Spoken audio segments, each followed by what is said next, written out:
The sky over Machu Picchu was beginning to blush with orange as Helen Whitman adjusted the straps of her backpack.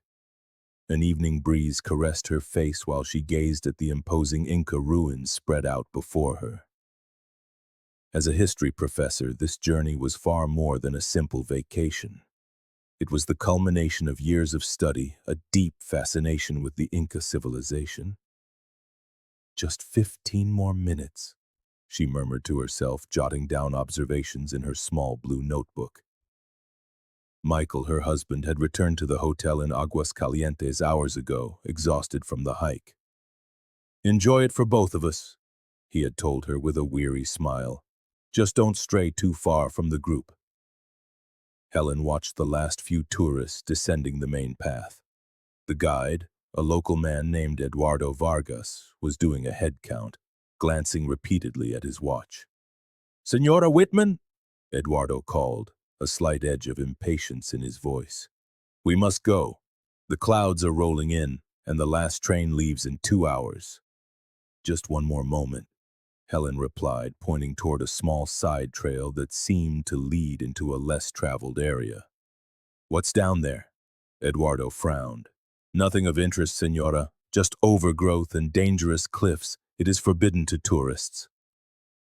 Something in the way Eduardo avoided her gaze piqued Helen's curiosity. After 15 years married to a Boston detective, she had learned to recognize when someone was holding something back. "I understand," she answered with a conciliatory smile. "I'll be down in a minute." Eduardo nodded, a flicker of relief in his eyes, and began to descend with the rest of the group. Helen waited until they had disappeared around a bend in the path.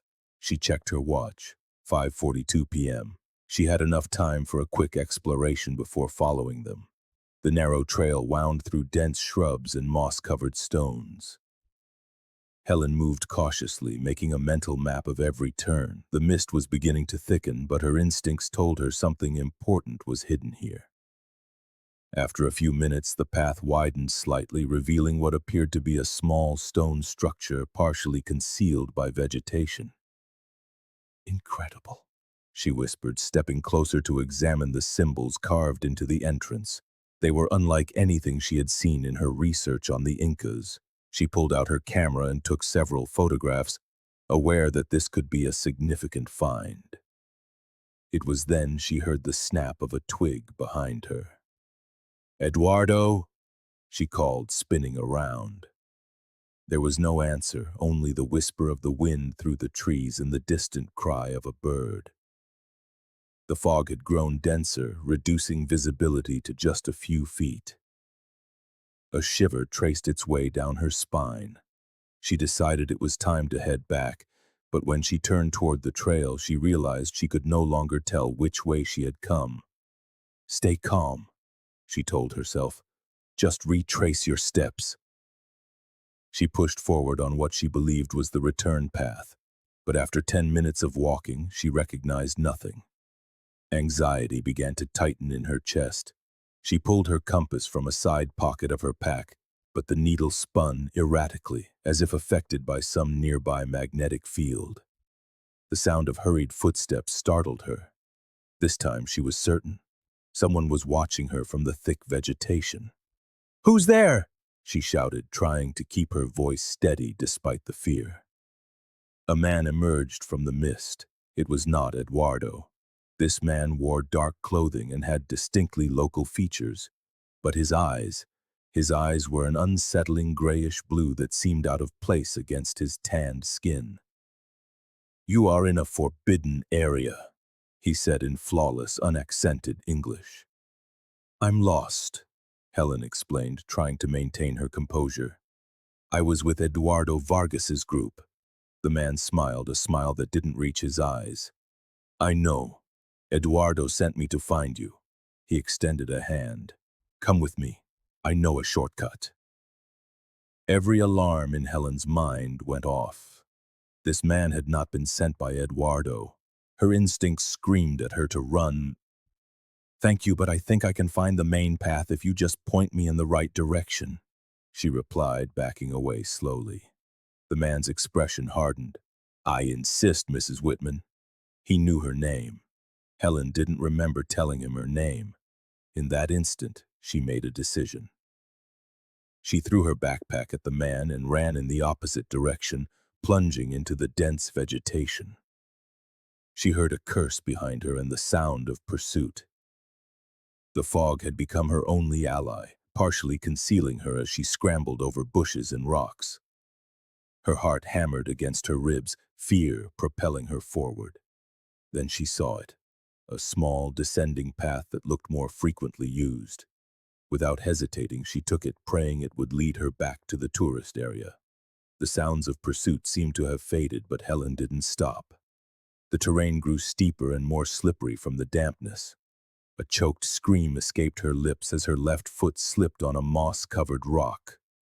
She clawed for a handhold as she fell, but her fingers found only loose dirt and small stones. Her body tumbled down the slope, colliding with rocks and roots. The world became a dizzying blur of green and brown. When she finally came to a stop, pain flooded every inch of her body. She tried to push herself up, but a sharp, agonizing pain in her ankle made her cry out. She was hurt, lost, and now darkness was beginning to fall over the mountains. "Michael," she whispered, thinking of her husband waiting at the hotel, unaware of the danger she was in. In the distance, she heard voices. For a moment, hope blossomed in her chest, but it quickly withered as she recognized the voice of the gray-eyed man. He wasn't alone. There were at least two others with him, and they were getting closer. With a supreme effort, Helen dragged herself toward a thick cluster of bushes, ignoring the throbbing pain in her ankle. She hid herself as best she could, holding her breath as the voices drew near. She couldn't have gone far. The gray-eyed man said, "She's injured. I saw her fall." "We have to find her before nightfall," another voice, deeper and more commanding, replied. "She knows too much." What could she possibly know? Helen mentally replayed her actions, the photographs of the structure, the symbols. What had she stumbled upon? The voices gradually moved away. Helen remained motionless, trembling with cold and fear. Night had fallen completely over Machu Picchu, and with it a cold rain began to fall, soaking her clothes and chilling her to the bone. In that moment, as darkness enveloped her, and the sound of the rain drowned out her sobs, Helen Whitman understood that this night would change her life forever, if she managed to survive it. The morning sun streamed through the windows of a Boston apartment as Michael Whitman opened his eyes. For a moment, as he did every morning for 15 years, he expected to feel Helen's warmth beside him. And like every morning, reality struck him with the same cruelty as the first day. She wasn't there. Perhaps she never would be again. He rose heavily, ignoring the creak of his joints. At 53, Michael felt much older. Gray had completely conquered his brown hair, and deep lines etched a face that had once been jovial. Helen's disappearance had not only taken his wife, it had stolen much of his youth and joy. "Enough," he told himself, heading to the kitchen. The house remained exactly as Helen had left it for that fateful trip. Her history books still lined the shelves, their photographs adorned the walls, and her favorite mug, the one with the Roman Colosseum, sat in the same spot in the cupboard as if waiting for her to walk through the door and use it. The phone rang as he was making coffee. "Whitman," he answered curtly. "Mike, it's Doug." The voice of his old partner from the Boston Police Department sounded tired. "You still set on going?" Michael sighed. "You know I am. My flight leaves this afternoon." "It's been 15 years, Mike. The odds—" "Don't talk to me about odds," Michael cut in. "I've heard enough statistics from the FBI investigators, the Peruvian police, and every damn consultant who's touched this case." An uncomfortable silence hung between them before Doug spoke again. "I just want you to be prepared for what you may or may not find. Peru isn't what it was 15 years ago. Things have changed." "I haven't changed," Michael said firmly. "And neither has my promise to Helen." After hanging up, Michael opened a drawer and pulled out a thick file labeled Case Whitman. Inside, hundreds of documents, photographs, interviews, and maps detailed every aspect of the investigation into Helen's disappearance. The Peruvian police had officially closed the case after 3 years, concluding that Helen had likely suffered an accident in the mountains, her body never to be recovered. The FBI kept the case open longer but eventually relegated it to the cold case files. Only Michael was still looking. He scanned the photographs from that last day for the 1,000th time. Helen smiling in front of the ruins, Helen taking notes in her blue notebook, Helen waving goodbye to him at the hotel, promising to be back before dark. His eyes settled on one particular photo. Eduardo Vargas, the tour guide, being interviewed by police. Something in the man's gaze had always unsettled Michael. He had claimed Helen separated from the group voluntarily to take a few more pictures and was gone when he went back for her. His alibi had been confirmed by other tourists. Michael had never bought it. Every year, on the anniversary of Helen's disappearance, he traveled to Peru to continue the search on his own. He interviewed locals, explored new areas, and followed leads that invariably went cold. And every year he tried to meet with Eduardo Vargas, who systematically avoided him. But this year was different. 3 days ago, Michael had received an anonymous email. "The guide is lying. Look for the serpent's path.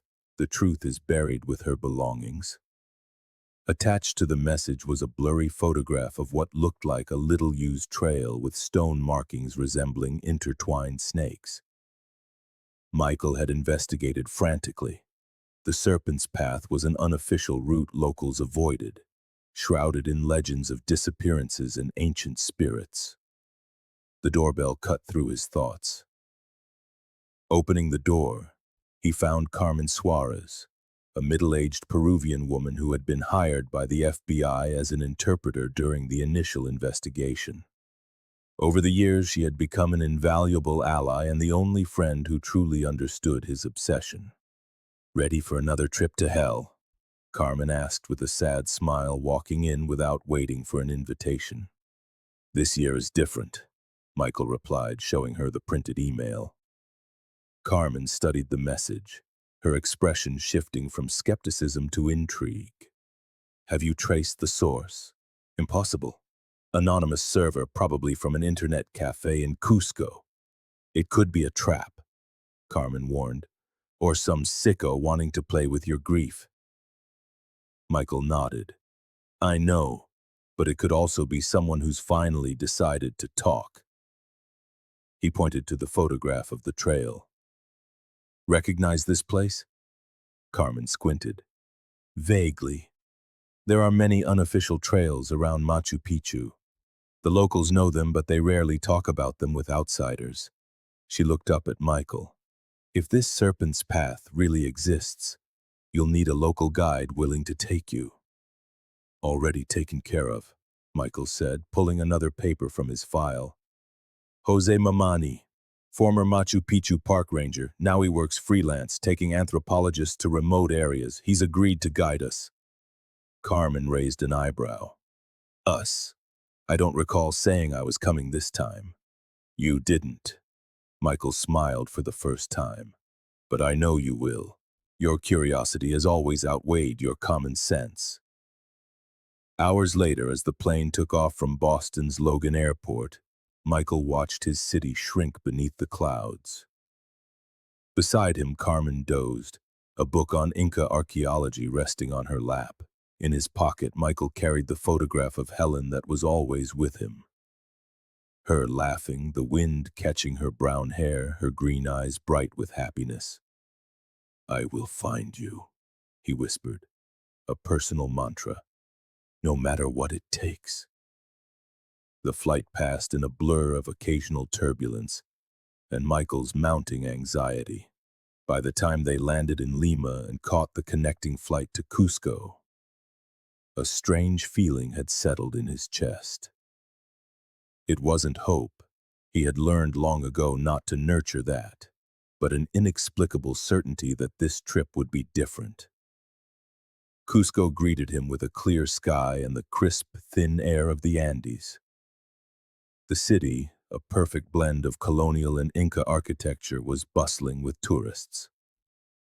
For Michael, every street, every square held a memory of Helen, who had meticulously planned their itinerary, thrilled to explore the city she had read so much about.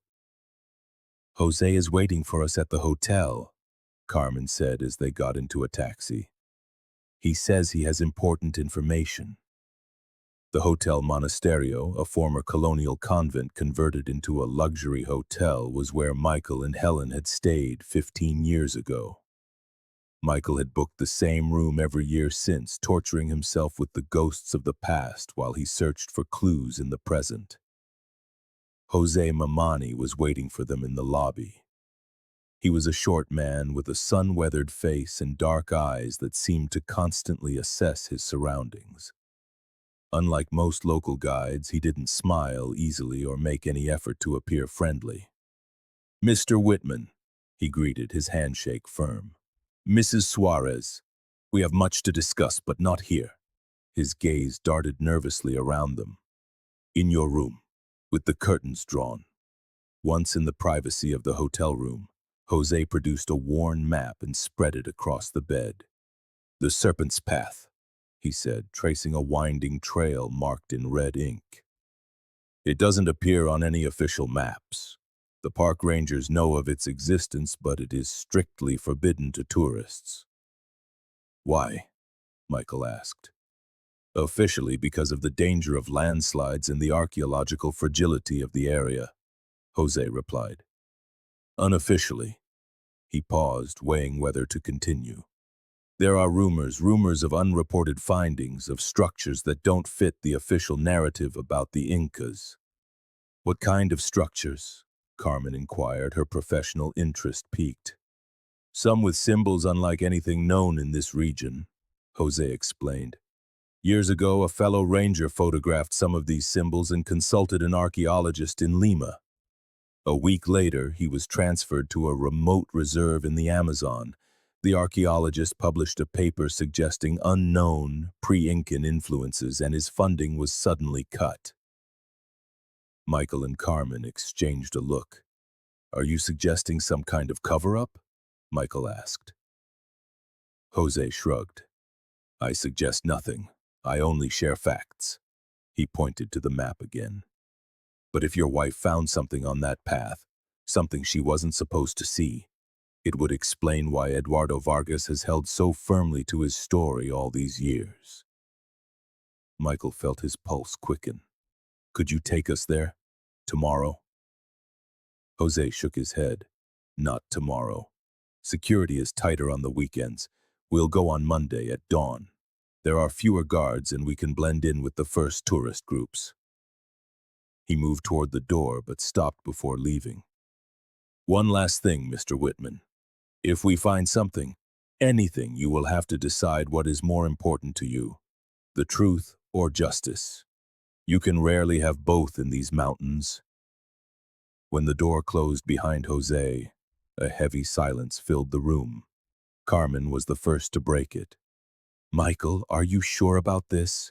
If there really is some kind of conspiracy—" "It's been 15 years, Carmen," Michael interrupted, his voice firm but weary.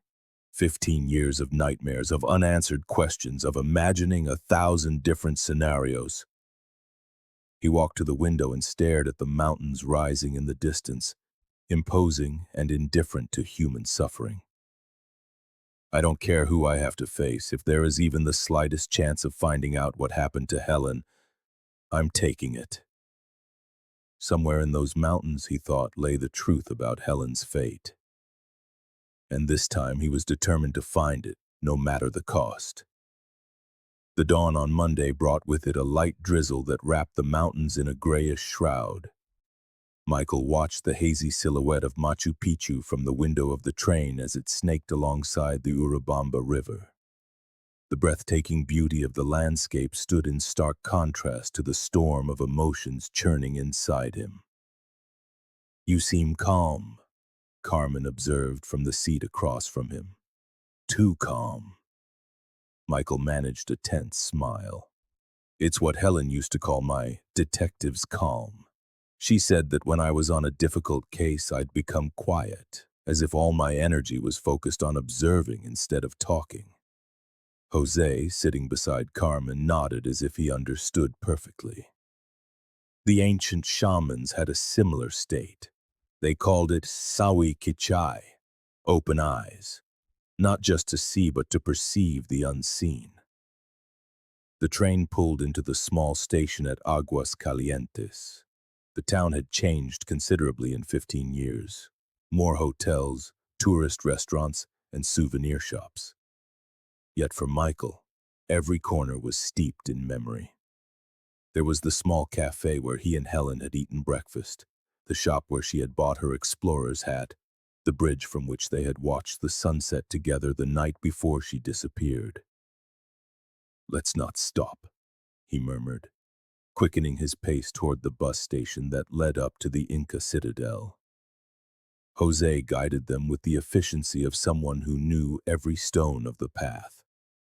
At the main entrance to Machu Picchu, they strategically joined a tour group, blending in with the excited faces of visitors tirelessly photographing every angle of the archaeological site. "Follow me, and don't draw attention," Jose instructed in a low voice. "When we reach the main observation point, we'll break off toward the eastern sector. There's a moment of confusion when the groups reorganize for the guide's explanation. We'll use that moment." The maneuver worked perfectly. Amid the bustling tourists repositioning themselves to hear about the history of the site, Jose led them through a narrow passage between two stone structures. Behind them, a barely visible path disappeared into the vegetation. "From here on, maximum caution," Jose warned. "The rangers make irregular rounds. If they catch us, a fine will be the least of our worries." The path grew progressively steeper and more treacherous. The drizzle had turned the ground into a slippery surface, forcing them to move slowly, clinging to roots and rocks for support. Michael felt every muscle protest, but the thought of Helen possibly facing this same trail under far more terrifying circumstances drove him onward. After nearly an hour of climbing, Jose stopped abruptly, pointing to some markings on a rock, two intertwined, wavy lines worn by time but still visible. "The serpent," he whispered. "We're on the right path." The trail forked at that point. Jose studied both options carefully. "The left one goes up to a natural viewpoint, the right one." He frowned. "I'm not sure. In my years as a ranger, I never followed it to the end." "Why not?" Carmen asked. Jose avoided her gaze. "Some places have an energy. The ancestors taught us to respect those signs." Michael felt a chill that had nothing to do with the dampness soaking his clothes. "We're taking the right one," he decided, leaving no room for discussion. The new path narrowed considerably, forcing them to walk in single file. The vegetation on either side grew dense and dark, creating a green tunnel that barely let in any light. The sound of their footsteps was muffled by the moss, creating an unsettling sense of isolation.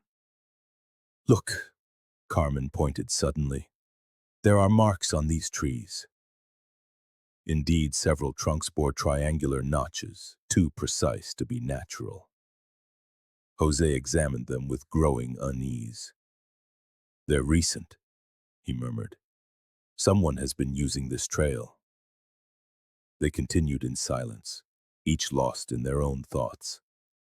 Michael felt a growing tightness in his chest, as if the air itself was becoming denser as they advanced. He remembered the last words Helen had said to him before they separated on that fateful day. "There's something in these mountains, Michael.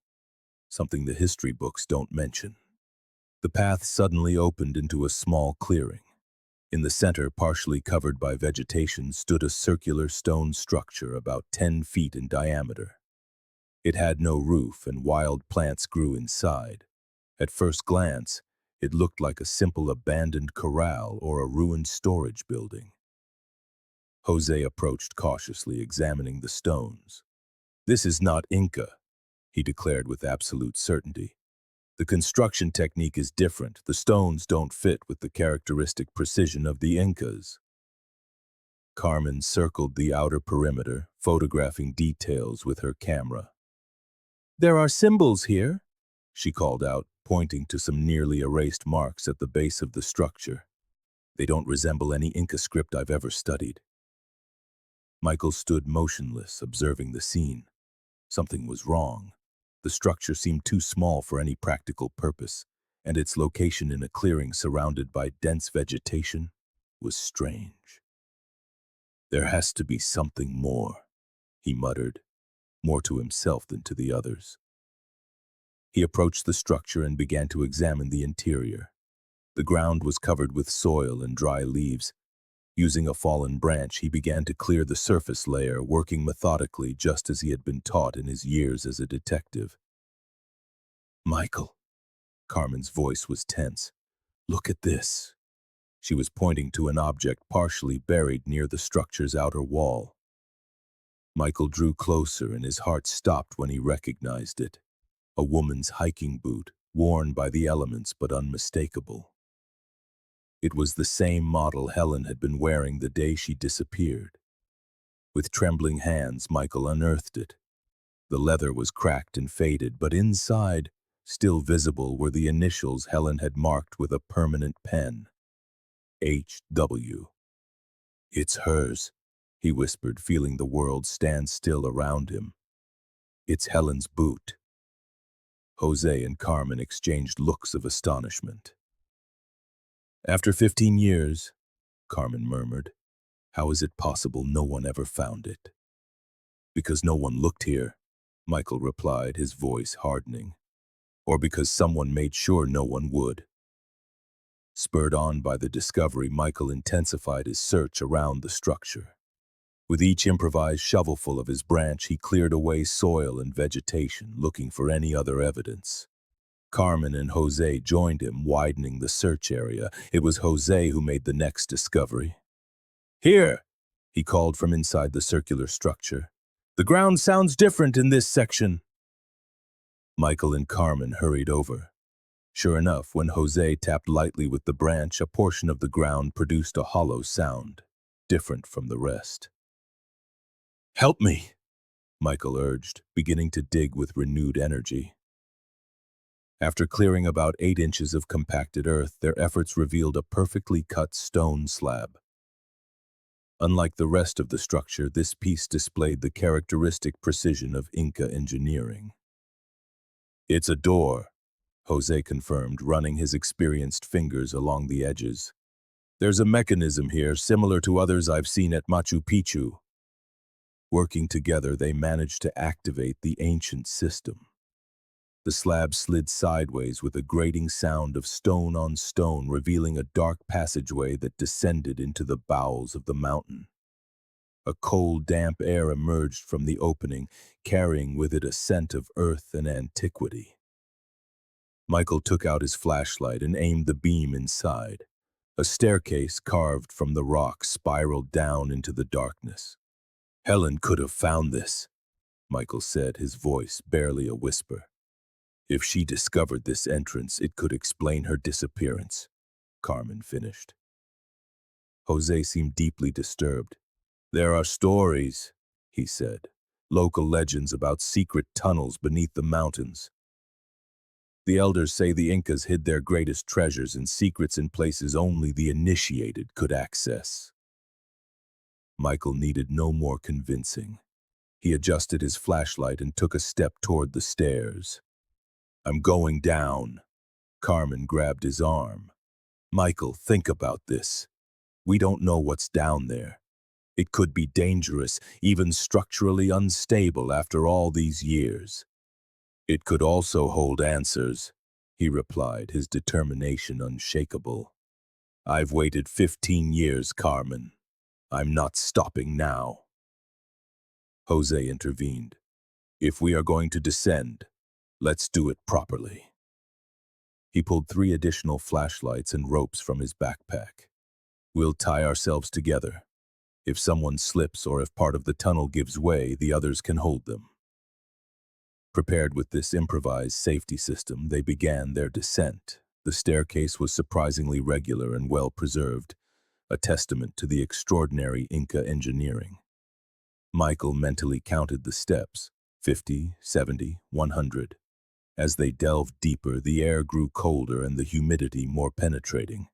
After what felt like an eternity, the staircase ended in a horizontal corridor. The walls, unlike the stairs, featured a different architectural style with carved symbols that neither Jose nor Carmen had ever seen before. "This is extraordinary," Carmen murmured, feverishly photographing each section. "If I'm interpreting the sequence of these symbols correctly, they could be some kind of warning or instructions." The corridor stretched for about 60 feet before opening into a circular, low-ceilinged chamber. Michael felt the breath freeze in his lungs as he illuminated the interior with his flashlight. The chamber was dominated by a stone table in the center, surrounded by niches carved into the walls. In each niche, finely decorated ceramic vessels and small statuettes of gold and silver gleamed in the light of their flashlights. But what immediately captured Michael's attention was an object on the stone table, a blue notebook. Helen's notebook. With trembling hands, Michael approached and picked it up. It was surprisingly well preserved, protected from the dampness by the dry, still air of the underground chamber. Opening it, he immediately recognized his wife's neat, tight handwriting. The first few pages contained her usual notes on Machu Picchu, archaeological observations and references to historical texts. But the last entries were different, written in a hurried, nervous scrawl. "Circular structure located on unmarked trail. Symbols don't match known catalogs. Eduardo acted strangely when I asked why this area is restricted. The construction appears to be pre-Inca." And the final entry, the handwriting almost illegible from haste. "Someone is following me. Not Eduardo. Gray eyes, perfect English. He knows my name. I found the entrance. My God, if this is real, it will rewrite the history of—" The sentence was cut off abruptly. Michael felt the world collapsing around him. Helen had been here. She had discovered this place, and someone had followed her. "Michael." Carmen's voice sounded distant, as if coming through a tunnel. "There's something else here you should see." She was pointing toward one of the side niches, partially hidden in shadow. As he directed his flashlight there, Michael saw what appeared to be a modern garment, a stark contrast to the ancient artifacts. A woman's waterproof jacket, the kind hikers use in cold, damp weather. The jacket Helen had been wearing the day she disappeared. Helen's jacket lay folded with a care that was unsettling. It hadn't been tossed aside or abandoned in a rush. Someone had placed it there deliberately, almost ceremonially. Michael took it in his hands, catching a faint scent of perfume that time had not entirely managed to erase. The same perfume Helen always wore, a blend of vanilla and jasmine that he had given her before their trip. "It makes no sense," Michael murmured, examining the garment. "Why would her jacket be here so carefully preserved?" Carmen moved closer, her flashlight beam cutting through the gloom to illuminate the niche where the jacket had rested. "Michael, look at this." At the back of the recess, almost invisible at first glance, was a small metal box. Carmen carefully extracted it and placed it on the stone table. It was a waterproof case, the kind hikers use to protect valuables from the elements. With trembling fingers, Michael opened it. Inside, he found 3 items: a USB flash drive, a small digital recorder, and a folded handwritten note. The penmanship was not Helen's. For Michael Whitman, should you ever find this place, the truth about Helen is on these recordings. Trust no one in Cusco. E.V. E.V., Carmen repeated. Eduardo Vargas. Michael felt the blood freeze in his veins. The same guide who had claimed Helen voluntarily separated from the group, the man he had been trying to contact for 15 years. Jose, who had been studying the symbols on the walls, approached with a grave expression. "This is bigger than we imagined. These symbols, some resemble those found at pre-Incan sites in northern Peru, but others are completely unknown." Carmen nodded. If Helen discovered evidence of a previously unknown civilization, or of external influences on Incan culture, it would upend the official historical narrative, Jose finished. And there are many economic and political interests built on that narrative. Michael barely heard them. His attention was fixed on the recorder. He pressed play, holding his breath. The voice that emerged from the small device was not Helen's, but a man's. He spoke in Spanish with a Peruvian accent, his tone low and urgent. "My name is Eduardo Vargas. I am recording this as a confession and a testament to the events of June 17, 1993, concerning the disappearance of the American tourist Helen Whitman. If anyone finds this recording, I am likely already dead." Michael and Carmen exchanged a look of astonishment as the recording continued. "I worked as an official guide at Machu Picchu, but I also collaborated with a group that called themselves the Guardians. This organization, made up of archaeologists, government officials, and some locals, was dedicated to concealing discoveries that contradicted the official history of the region. For decades, we have found evidence of an advanced civilization that predated the Incas, with astronomical and mathematical knowledge that defies our current understanding." Eduardo paused. The sound of rustling paper could be heard. "The day of the disappearance, I noticed Mrs. Whitman showing interest in the Serpent's Path. As a history professor, she possessed knowledge that made her dangerous if she were to discover the site. I alerted my superiors, who sent an agent to watch her. That agent was Thomas Becker, an American archaeologist working for our organization." Michael's fists clenched at the sound of the unfamiliar name. The recording went on. "Becker was only supposed to dissuade her from exploring the area, but something went wrong. When I went back to look for her, I found signs of a struggle near the path. I followed the tracks to the circular structure and the subterranean entrance.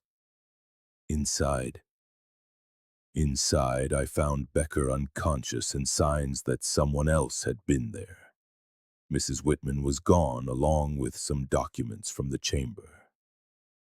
Eduardo's voice trembled slightly. "The Guardians sent a cleanup team. I was ordered to stick to the story that the tourist had simply gotten lost. For years I obeyed, tormented by guilt, until 3 months ago, when I found this in my mailbox. The sound of paper being unfolded crackled through the speaker. It was a photograph of Helen Whitman taken in the Cueva de los Tallos, Ecuador, in 1995. 2 years after she supposedly vanished. She was alive. At least she was then."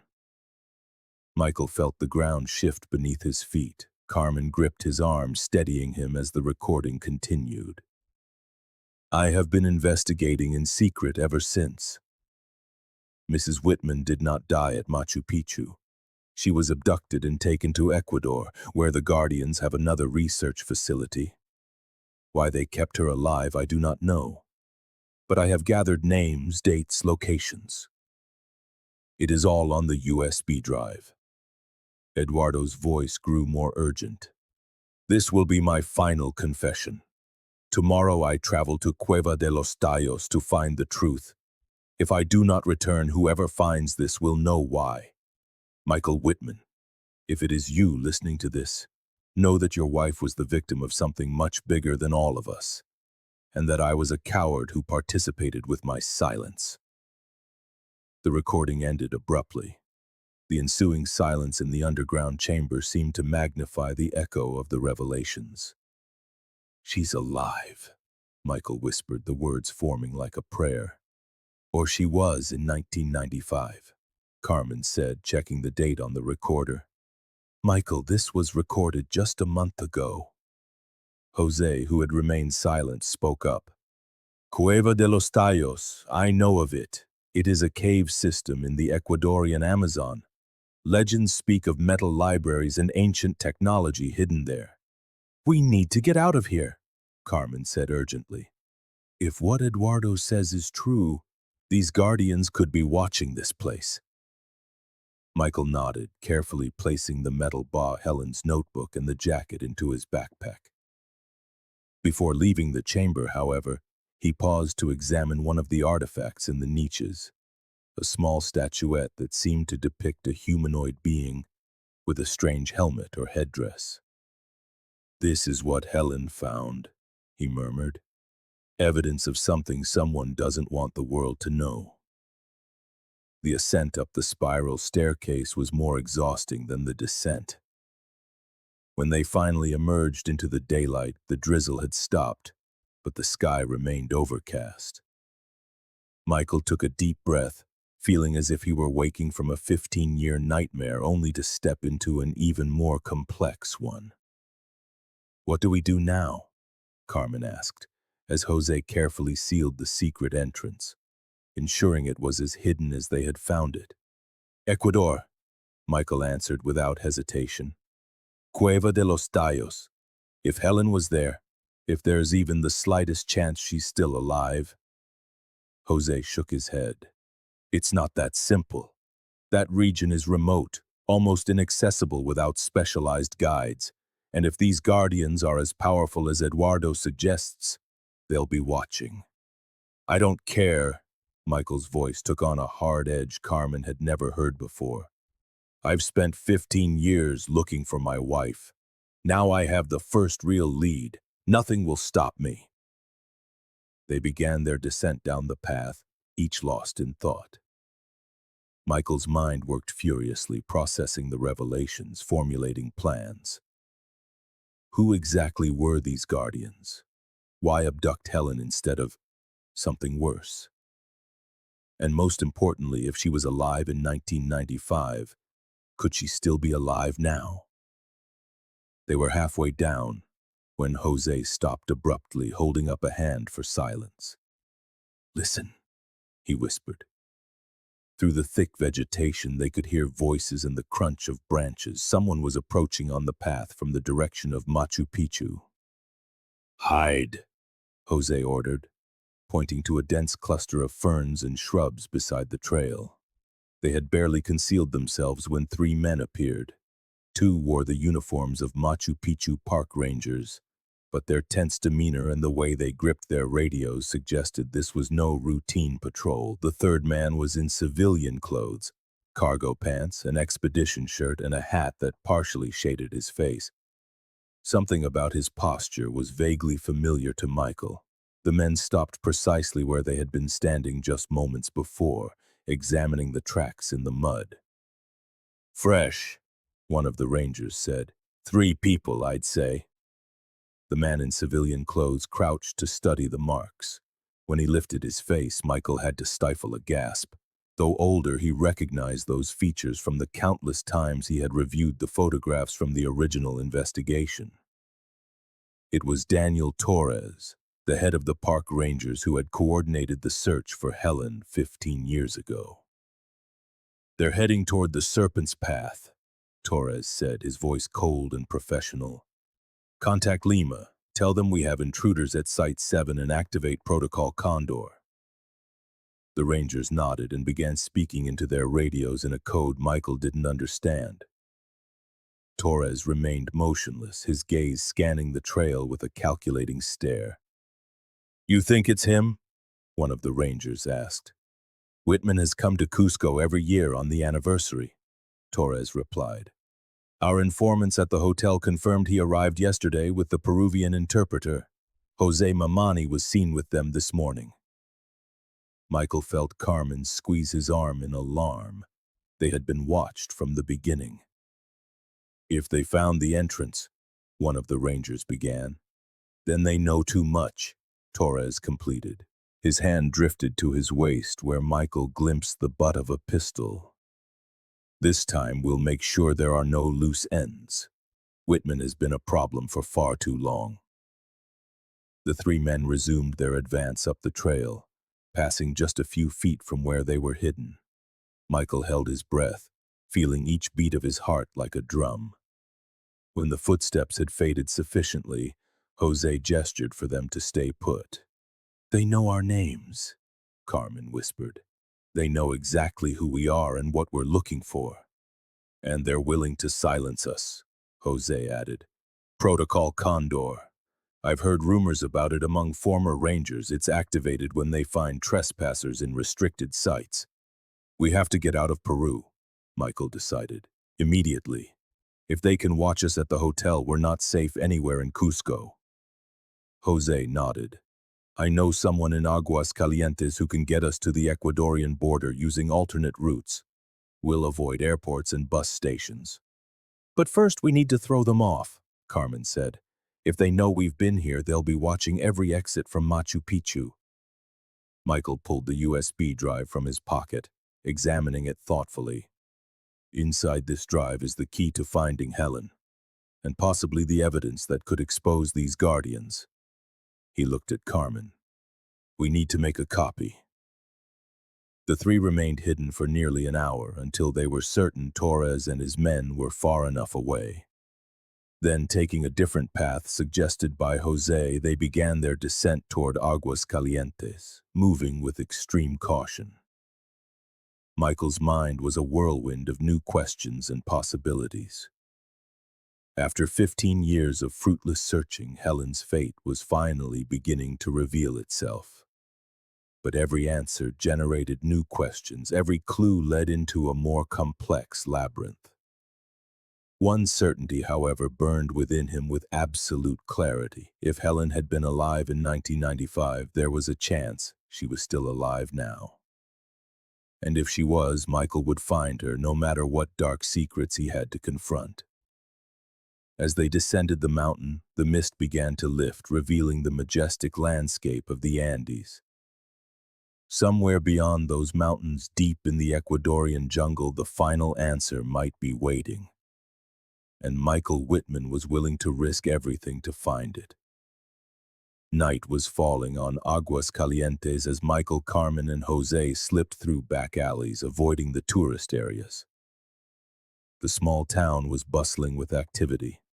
Restaurants filled with visitors sharing their Machu Picchu experiences, street vendors hawking souvenirs, and tour guides promoting excursions for the next day. "Keep your heads down," Jose warned, guiding them toward a residential neighborhood away from the center. "Torres has eyes everywhere." Michael walked with his backpack clutched to his chest, feeling the weight of the discoveries it contained. Helen's notebook, her jacket, and most valuable of all, the USB drive with the information compiled by Eduardo Vargas.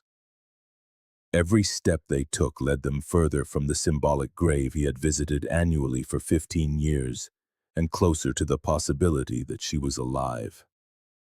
Jose led them to a modest brick house with a tin roof. He knocked on the door in a specific pattern. 3 quick taps. A pause. 2 taps.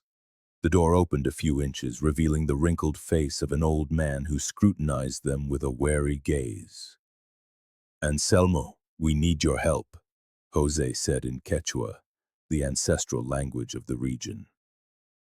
The old man nodded and opened the door fully, allowing them into a sparsely furnished but impeccably clean room. On a worn wooden table sat an aging laptop connected to a quiet generator. "My uncle," Jose explained to Michael and Carmen, "a former university professor in Cusco, an expert in computers and, more importantly, in avoiding detection on the network." Anselmo, who understood Spanish but seemed to prefer speaking Quechua, listened intently as Jose explained the situation. His eyes widened at the mention of the guardians, and he muttered something that made Jose turn pale. "What did he say?" Michael asked. "He says the guardians are no myth. When he taught pre-Columbian history at the university, he proposed a theory about external influences on Incan culture. A week later, his apartment caught fire, destroying all his research, and he was forced into early retirement." Anselmo spoke again, more at length this time, gesturing toward the computer. He says he can help us access the contents of the drive and create encrypted copies, Jose translated. But he warns that if the information is as sensitive as we suspect, we will only be safe once we cross the border.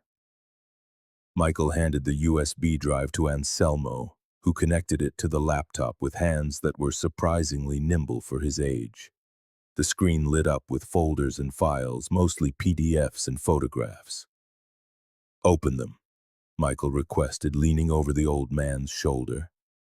The first document was a report dated 1972, written in technical language and signed by the Foundation for Advanced Archaeological Studies, FAAS, an organization Michael had never even heard of. The report chronicled the discovery of anomalous artifacts across various Incan sites, objects with properties that defied any current understanding of pre-Columbian technology. Anselmo opened another file, a list of names, dates, and locations. Michael immediately recognized several of them, prominent archaeologists and Peruvian government officials, including Daniel Torres himself. Beside each name was an initiation date into the Guardians and their designated area of responsibility. "It's a structured organization," Carmen observed, pointing to an attached chart.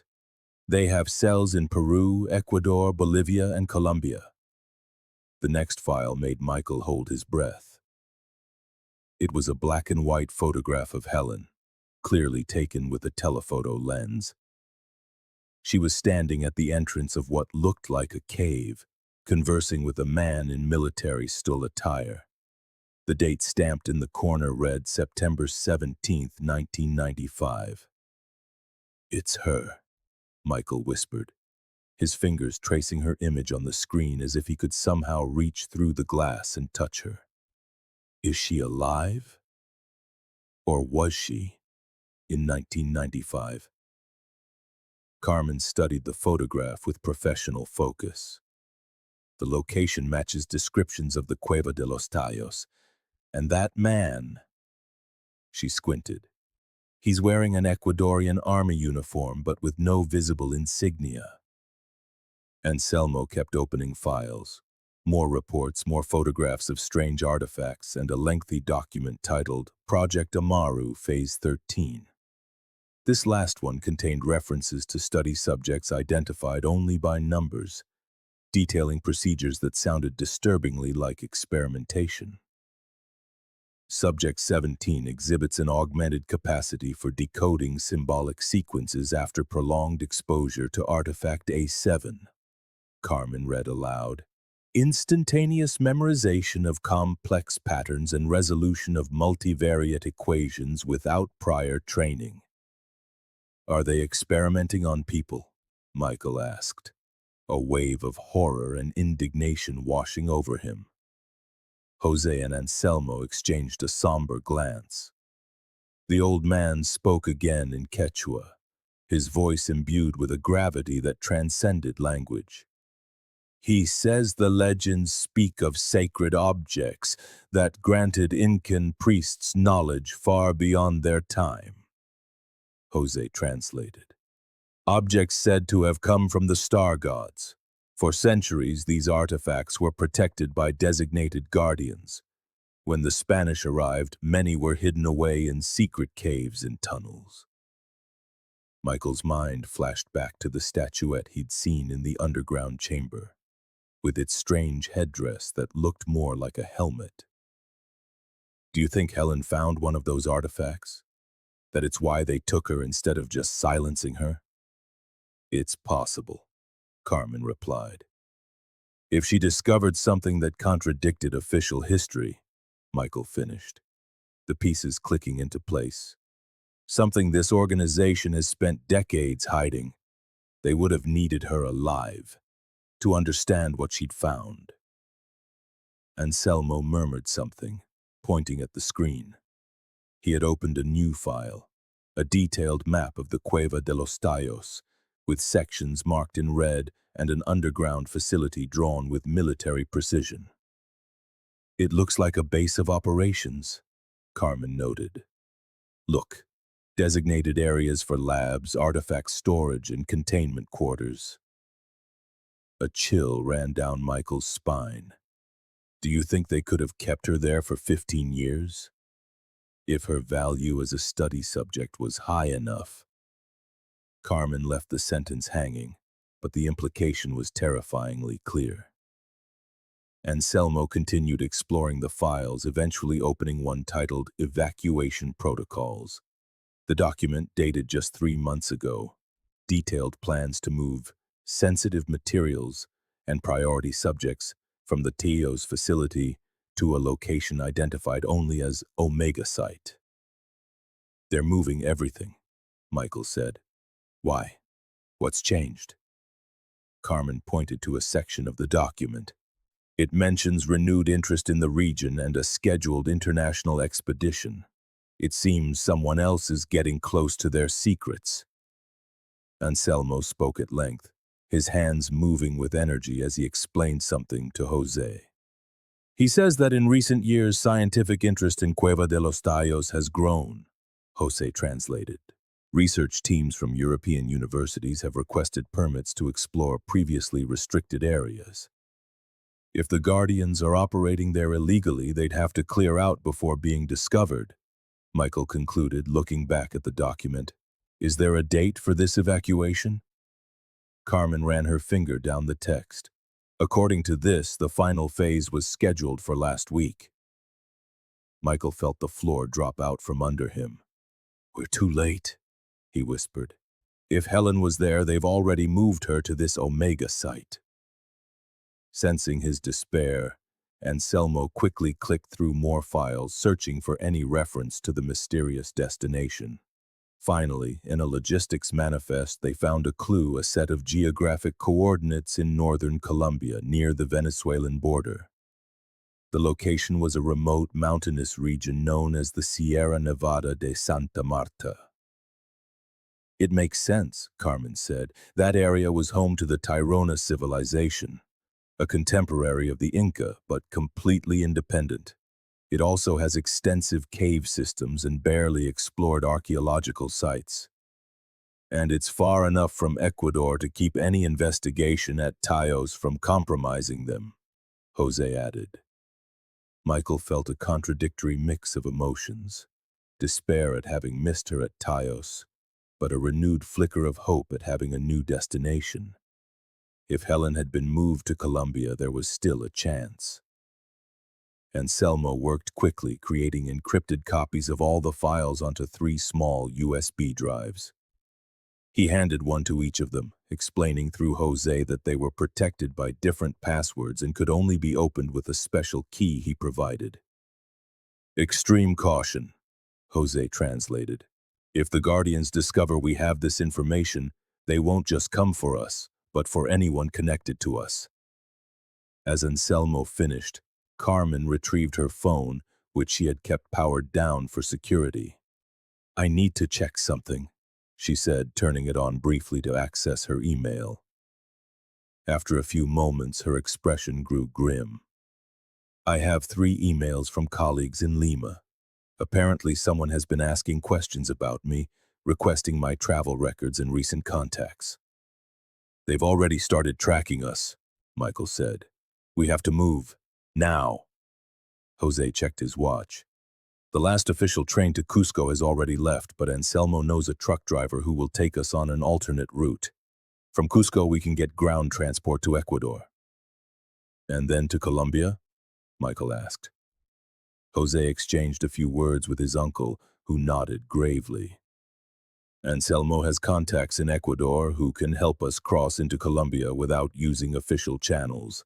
But he warns that the Sierra Nevada is territory controlled by armed groups and traffickers. We'll need local guides and a lot of cash for bribes.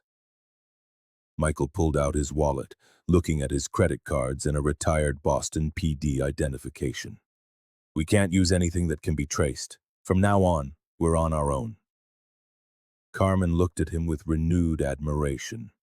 The Michael Whitman she had known for years, a man consumed by grief and obsession, had been replaced by a determined, methodical investigator. The possibility that Helen was alive had catalyzed a transformation. Anselmo powered down the computer, removed its hard drive, and proceeded to methodically destroy it with a hammer. No traces could be left behind. "One last thing," Jose said. "Anselmo suggests we split up. Torres and his men will be looking for 3 people traveling together." Michael shook his head. "We need to stick together. The information each of us has is vital, and we don't know who we can trust." A sound from outside. The engine of a vehicle stopping nearby put them all on high alert. Jose crept to the window, peering through a crack in the curtains. "Police patrol," he whispered. "2 officers checking houses. They're 3 doors down." Anselmo muttered something urgently, pointing to a mat on the floor. Jose lifted it, revealing a wooden trapdoor. "Escape passage," he explained. "It connects to the neighboring house, his sister's. From there we can get to a back alley that leads to the secondary road." There was no time for debate.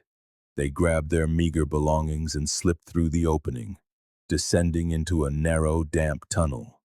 Michael went last, pulling the trapdoor shut above their heads just as they heard a sharp knock on the front door. The tunnel smelled of damp earth and mold, an unsettling reminder of the chamber under Machu Picchu. As they crawled forward, Michael reflected on the bizarre turn his life had taken. 15 years searching for answers, only to find a truth more complex and disturbing than he could have ever imagined. But amid all the danger and uncertainty, one fact shone like a beacon. Helen had been alive in 1995, and if the Guardians had kept her as a study subject all this time, there was a very real chance she still was. Michael Whitman, who for 15 years had visited an empty grave in Boston, who had laid flowers at a memorial for a body never found.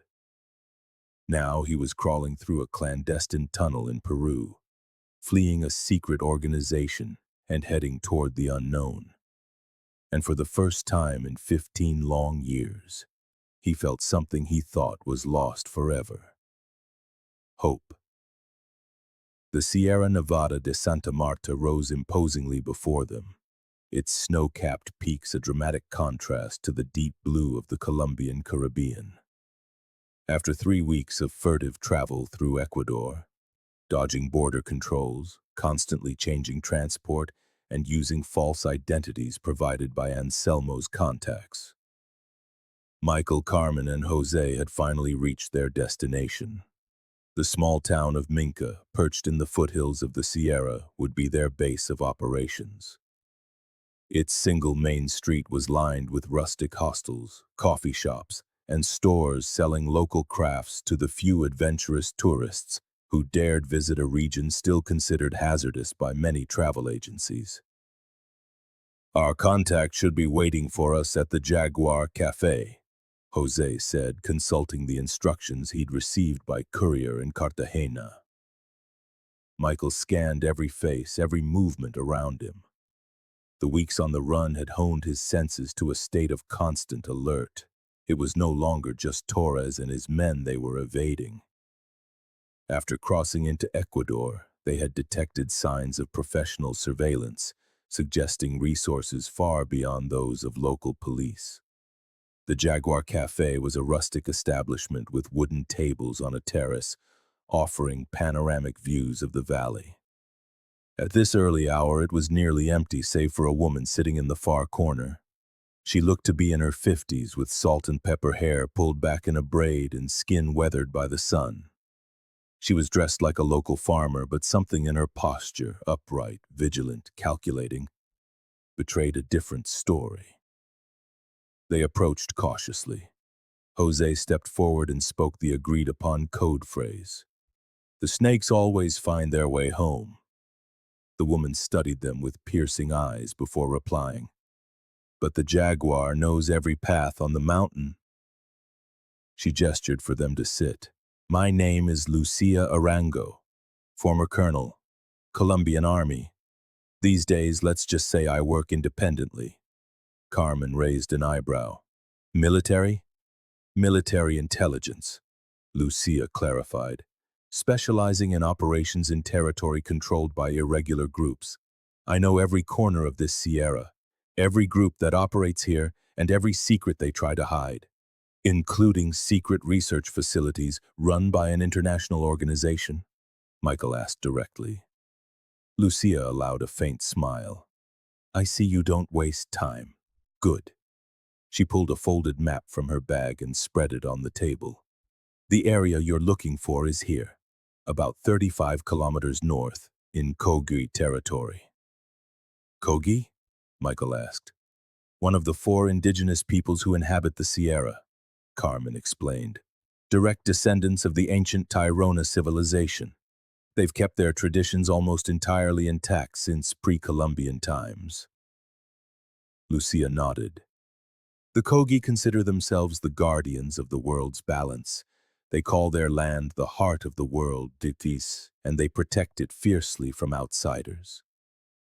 She pointed to a specific area on the map. However, this zone has seen unusual activity in the last 6 months. Unmarked helicopters landing at night, convoys of off-road vehicles, satellite communication arrays. The Guardians, Jose murmured. I don't know who they are or what they're after, Lucia continued, but they've managed something few others can, an agreement with the Kogi to operate on their sacred land. How? Carmen asked. Money? Threats? Promises to protect them from other interests? Lucia hesitated. Perhaps something related to their beliefs. The Kogui have prophecies about elder brothers who would one day return, bearing ancestral knowledge. Michael felt a shiver. The pieces were beginning to connect, ancient artifacts with inexplicable properties. A secret organization dedicated to hiding them. And now, a base of operations in the territory of an indigenous people who awaited the return of beings with superior knowledge.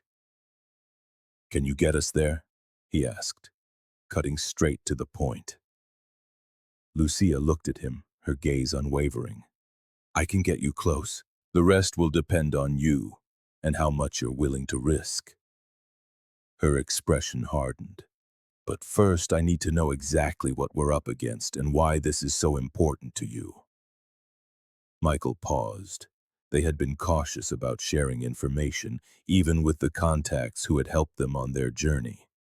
But something in Lucia's directness inspired trust. Or perhaps it was simply that they had reached a point where they needed allies who understood the full scope of the danger. My wife disappeared at Machu Picchu 15 years ago, Michael began. We recently discovered she was abducted by an organization called the Guardians. They operated archaeological sites across South America, hiding evidence of ancient technologies that don't fit with official history. He pulled out the printed copy of Helen's photograph from the Cueva de los Tallos and slid it across to Lucia. She was held captive in Ecuador, possibly as a subject for their experiments. When scientific expeditions started getting too close to that area, they moved their entire operation here to the Sierra Nevada. Lucia studied the photograph, her expression unreadable. And you believe she's still alive after all this time? I have proof she was alive 2 years after she disappeared, Michael responded, and documents suggesting she was uniquely valuable to their research. He didn't mention the theory that had been forming during the journey, that perhaps Helen had manifested some special ability when interacting with the artifacts, making her an irreplaceable subject of study. Lucia remained silent for a long moment, her fingers drumming on the map as she weighed the situation. Finally, she made a decision. I'll take you to the last safe point before the facility's perimeter. I have surveillance and communication gear that will allow us to assess their defenses, but, she added sternly, I will not participate in a frontal assault. If you decide to go in, you'll be on your own. That's fair, Michael replied. Carmen and Jose nodded in agreement. We leave at dawn tomorrow, Lucia continued. The approach will take 2 days through difficult terrain. You'll need proper equipment. She handed them a list of essential items. Get what you can here in Minca. I'll provide the rest. After Lucia left, the three of them stood on the terrace, gazing at the breathtaking landscape as they processed this new phase of their search. We're close, Michael said, more to himself than to the others. I can feel it. Carmen placed a hand on his. Whatever we find there, Michael, you have to be prepared. It's been 15 years. If Helen has been a captive all this time. I know, he interrupted gently. She might not be the same person I remember. She may have suffered traumas we can't even imagine. He paused, gathering his strength. But she's Helen, and I'm bringing her home. The next morning, as they loaded the all-terrain jeep Lucia had procured, Michael felt they had entered the final stage of a quest that had consumed half his life. Jose checked the communication equipment, short-range radios that would work even in areas without cell service. Carmen reviewed the maps and provisions. And Michael tried to visualize his reunion with Helen, mentally preparing himself for any scenario. The initial road trip soon gave way to increasingly precarious rural tracks until they finally became mere trails through the dense vegetation. Lucia drove with the confidence of someone who knew the terrain intimately, navigating obstacles and choosing routes that seemed invisible to an untrained eye. Paramilitary territory, she explained as they passed an area with traces of recent encampments. But they have a tacit agreement not to interfere with the Kogi or their guests. As long as we don't look like narcos or guerrillas, they should leave us alone. The vegetation gradually changed as they ascended. The tropical exuberance gave way to a cloud forest, where moisture condensed on every surface and the mist created an almost mystical atmosphere. We're entering Kogi territory, Lucia announced when they reached a crystal-clear river. From here on, we must show the utmost respect. Take nothing from nature, leave no trash, do not speak loudly. They crossed the river and continued their ascent up an increasingly steep path. Occasionally, Michael thought he glimpsed figures watching them from between the trees, still silhouettes that vanished when he tried to focus on them. They're watching us, Lucia confirmed without alarm. It's normal. They know every movement in their territory. At dusk, they set up a minimal camp in a small clearing. While they prepared a frugal dinner, Lucia unfolded a more detailed map of the area. According to my sources, the facility is located here, she said, pointing to a spot about 10 kilometers from their current position. An old, partially excavated Tairona city converted into a base of operations. The Kogi consider it a sacred place, normally forbidden to outsiders. How did the Guardians get access? Jose asked. That's the strange part, Lucia replied. My contacts among the Kogi say the new visitors were received as if they were expected. Something to do with the return of sacred objects. Michael and Carmen exchanged a meaningful glance. If the Guardians had brought artifacts from the Cueva de los Tallos, artifacts that perhaps had some connection to Kogi traditions. Tomorrow, Lucia continued, we'll reach the observation point. From there, we can assess the perimeter security and determine if there's any chance of infiltration. That night, while the others slept, Michael lay awake, staring at the stars visible through the forest canopy. 15 years of searching, culminating in this remote corner of Colombia. 15 years of dreaming of finding Helen, of imagining their reunion. I'm close, Helen, he whispered to the night. If you're in there, I'm going to find you. The dawn brought a dense fog that wrapped the forest in a ghostly shroud. They moved in silence, each step calculated to minimize noise. Lucia led them with military precision, stopping occasionally to check her position or listen to the sounds of the forest. Near midday, they reached an elevation from which, according to Lucia, they could observe the facility. They crawled the last few meters hiding behind the vegetation. When they finally had a clear view, Michael had to stifle a gasp. Before them lay an impressive complex, what had once been a Tirona settlement, stone terraces and circular structures typical of that culture, was now partially modernized. Geodesic domes of reflective material rose alongside ancient structures. Solar panels and satellite dishes contrasted with the pre-Columbian architecture. Personnel in white lab coats moved between buildings, and the entire perimeter was patrolled by armed men in advanced military gear. "Incredible," Carmen murmured, using binoculars to examine the details. "They've turned an archaeological site into an operational scientific base." Lucia deployed an electronic device the size of a book. "Signal detector," she explained. "Let's see what kind of communications they have." The device beeped several times as Lucia adjusted the settings. "Encrypted transmissions, military frequencies, satellite links. This is no simple clandestine lab. It has the security level of a top-secret government installation." Michael systematically scanned the complex, looking for patterns in the personnel's movements, weak points in the security, any clue as to where they might be holding Helen, if she was there at all. "Look!" Jose pointed towards a particularly large structure in the center of the complex. "That seems to be the main building. It has more guards, and all the scientific staff seem to go in and out of there." Carmen focused her binoculars on it. "There's some kind of symbol on the entrance." She adjusted the focus. "It looks like a serpent coiled around a star." A chill ran down Michael's spine. The same symbol he had seen on some of the artifacts photographed in Eduardo Vargas's files. They spent hours observing, documenting routines, and searching for vulnerabilities. The conclusion was disheartening. The security seemed impenetrable for a small group without specialized equipment. "We'd need a full tactical team to attempt an assault," Lucia concluded. "And even then, the odds would be slim." Michael refused to accept defeat, not after coming so far. "There has to be another way," he insisted. "Maybe we don't need to force our way in." Just then, a movement to his right caught his attention.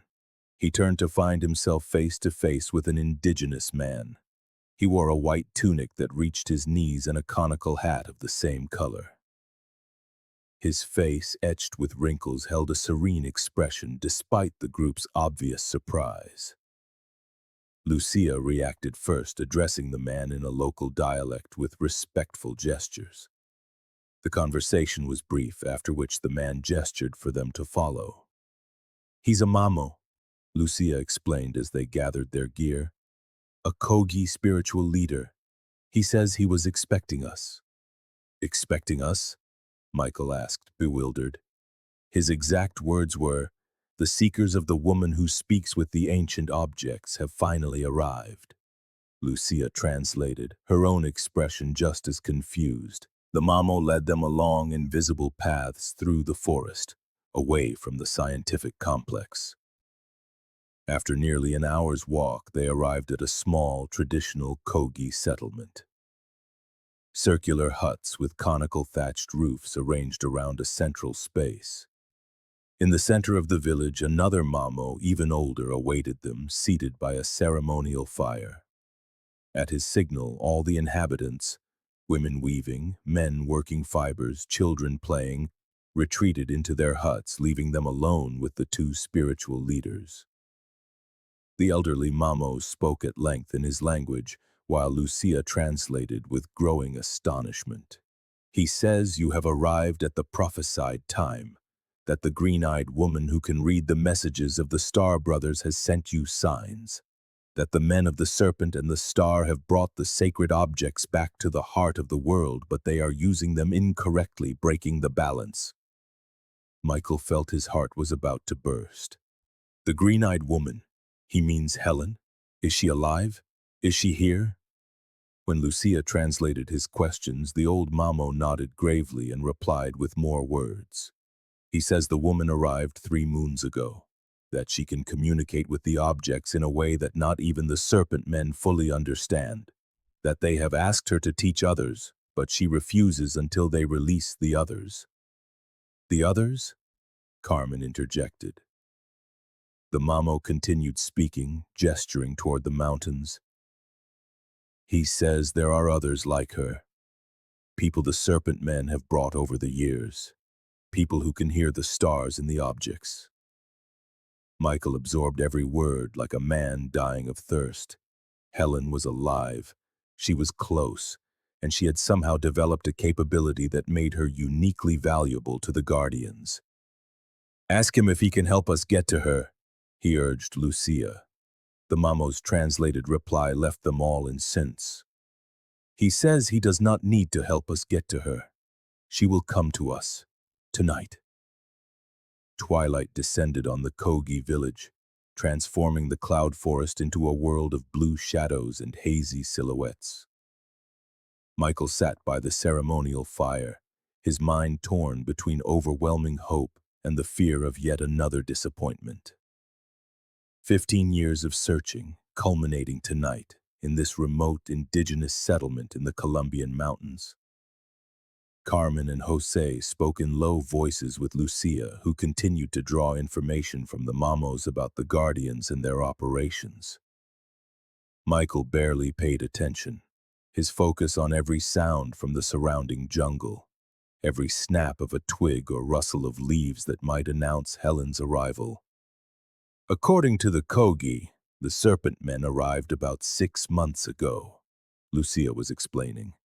First, they sent emissaries who spoke with the Mamos, showing them photographs of ancient artifacts and asking if they recognized the symbols. And did they? Carmen asked. Some of them, Lucia nodded. They say they are part of their law of origin, teachings passed down since time immemorial about the elder brothers who brought knowledge from the stars. Jose frowned. Sounds like the Guardians are looking for connections between different pre-Columbian cultures. First the Incas, now the Tairona. Not just connections, Carmen mused. Evidence of a common influence, something that links these seemingly unrelated civilizations. Michael finally joined the conversation. Helen found it, in Machu Picchu. That circular structure, the symbols that didn't fit with what was known about the Incas. He ran a hand over his face, weary but alert. That's why they kept her alive. She didn't just find the artifacts, somehow she could interact with them. A sudden silence fell over the village. The Mamos, who had been murmuring to each other, stood up simultaneously, their faces turned toward the main path.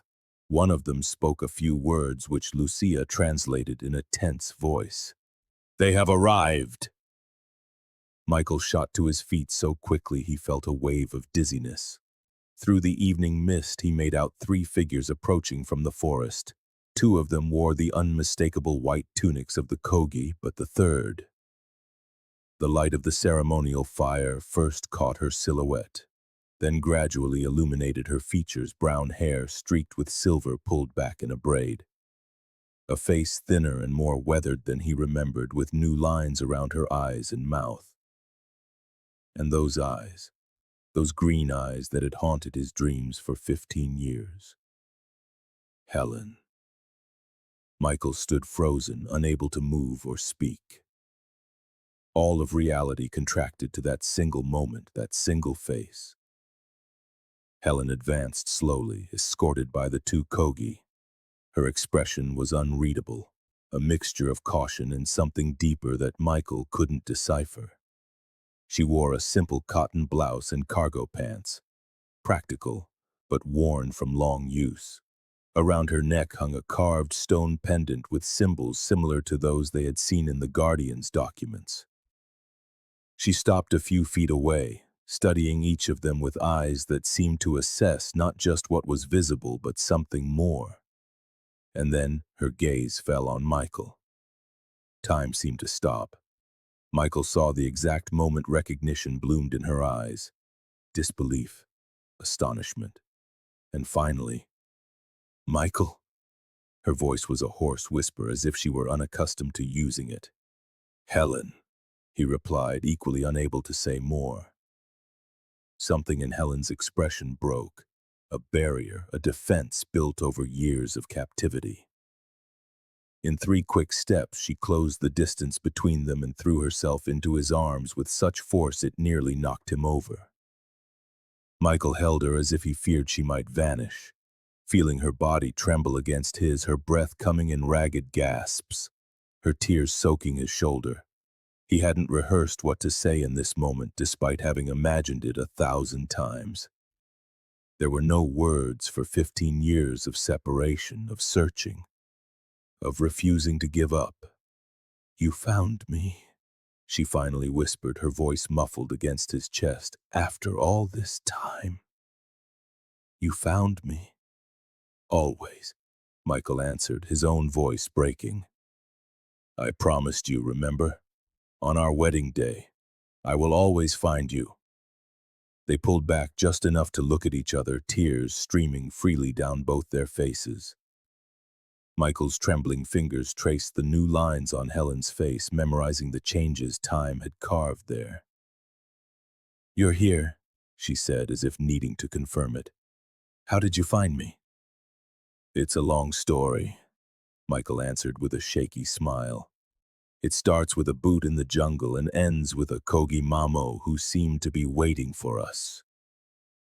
Helen let out a surprised laugh, a sound Michael had feared he would never hear again. But the laugh faded quickly, replaced by a look of urgency.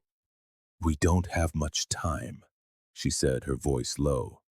"They only let me come because I convinced my handler I needed to consult with the Mamos about one of the artifacts. He thinks I'm coming back voluntarily." "You're not going back there," Michael declared, his voice firm. "We'll get you out of Colombia. There are people who can help us." Helen shook her head. "I can't leave. Not yet." Her gaze hardened with a resolve Michael didn't recognize. "There are others like me, people the Guardians have held captive for years, and I've discovered things, Michael. Things the world needs to know." Carmen approached cautiously, as if afraid to interrupt their reunion. "Helen, I'm Carmen Suarez. I've worked with Michael for years, searching for you." Helen studied her with that same piercing gaze. "I remember you," she said at last. "From the first few weeks after I disappeared. You were the FBI's interpreter." Carmen nodded, visibly startled by the clarity of her memory. "Your memory," Michael began. "It's sharpened," Helen completed. "It's one of the effects." Seeing the confusion on their faces, she continued. "The artifacts, the ones the Guardians have been collecting and studying, they aren't simple archaeological relics." She paused, as if weighing how much to reveal. Finally, she touched the pendant hanging from her neck. "This is what they call a neural key. They found it in Cueva de los Tallos, but there are similar objects at Tirona sites, Maya and Olmec. Different cultures separated by thousands of miles and centuries of history, all with artifacts that share properties that should be impossible, according to our understanding of physics and history." "What kind of properties?" asked Jose, joining the conversation.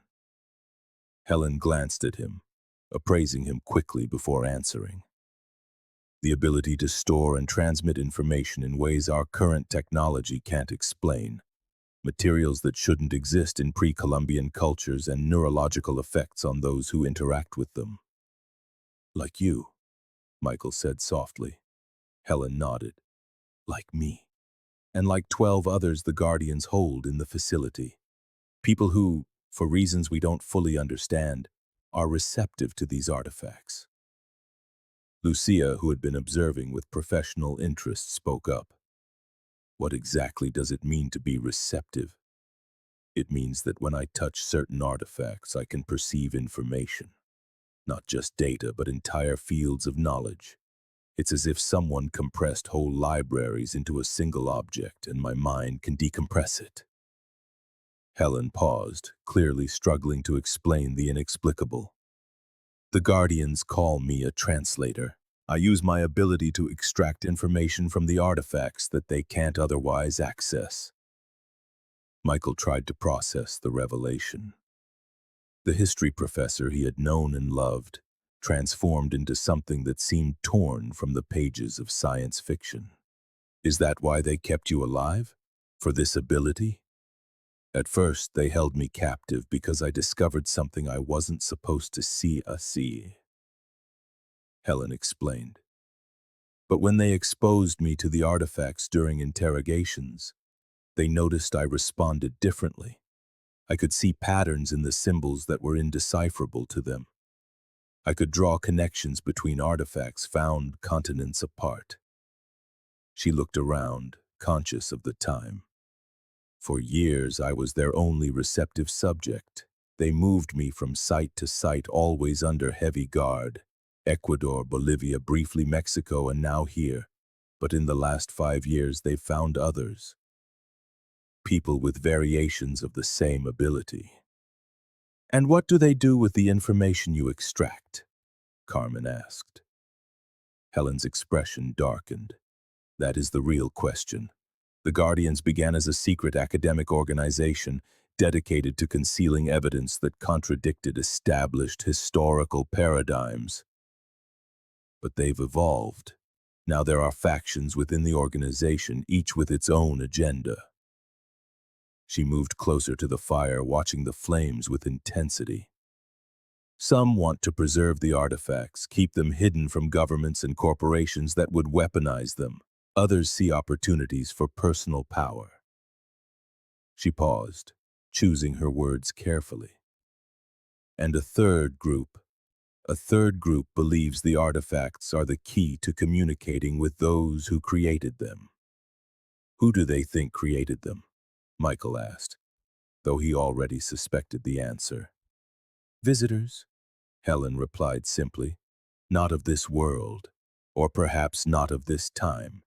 The Mamos call them the Elder Brothers. Other cultures gave them different names, but the artifacts suggest a common source of knowledge that was shared with ancient civilizations all over the globe. A heavy silence fell over the group as they absorbed this. Michael watched Helen, searching for the signs of psychological trauma he had feared he would find. After years of captivity, but what he saw was different. It was an intensity, a mental clarity, a presence that was almost intimidating. Helen, he said finally, taking her hands in his. Whatever you've discovered, we can handle it together. But first, we have to get you out of here. Get you to safety. She squeezed his hands, but her expression remained resolute. I can't abandon the others, and there's something else, something immediate. She lowered her voice even more. The Guardians have discovered something at this site, an artifact unlike any other we've studied. They call it the Matrix, and they believe it's some kind of contact point. A contact point, Jose repeated. A means to establish direct communication with whoever left these objects, Helen explained. They've been running experiments, forcing the receptives to interact with it simultaneously, channeling energy through the artifact. Her face tightened with a painful memory. 2 people have already died. They're planning a major contact event for tomorrow night during a specific astronomical alignment. Michael felt fear clench in his stomach. And you're part of this experiment. Helen nodded grimly. I'm the primary receptive, the one with the greatest ability to interpret and channel. Without me, the experiment would likely fail. All the more reason we have to get you out of here now, Michael insisted. If I disappear, they'll know immediately that something is wrong, Helen countered. They have armed guards, advanced surveillance technology. We'd never get far, and the other receptives would pay the price. She turned to the Mamos, who had remained silent, observing the exchange. She spoke to them in a dialect that surprised even Lucia, who raised her eyebrows in admiration. You speak Kogi? She asked. I've learned several indigenous dialects during my captivity, Helen replied. Bimt. The artifacts seemed to facilitate language acquisition.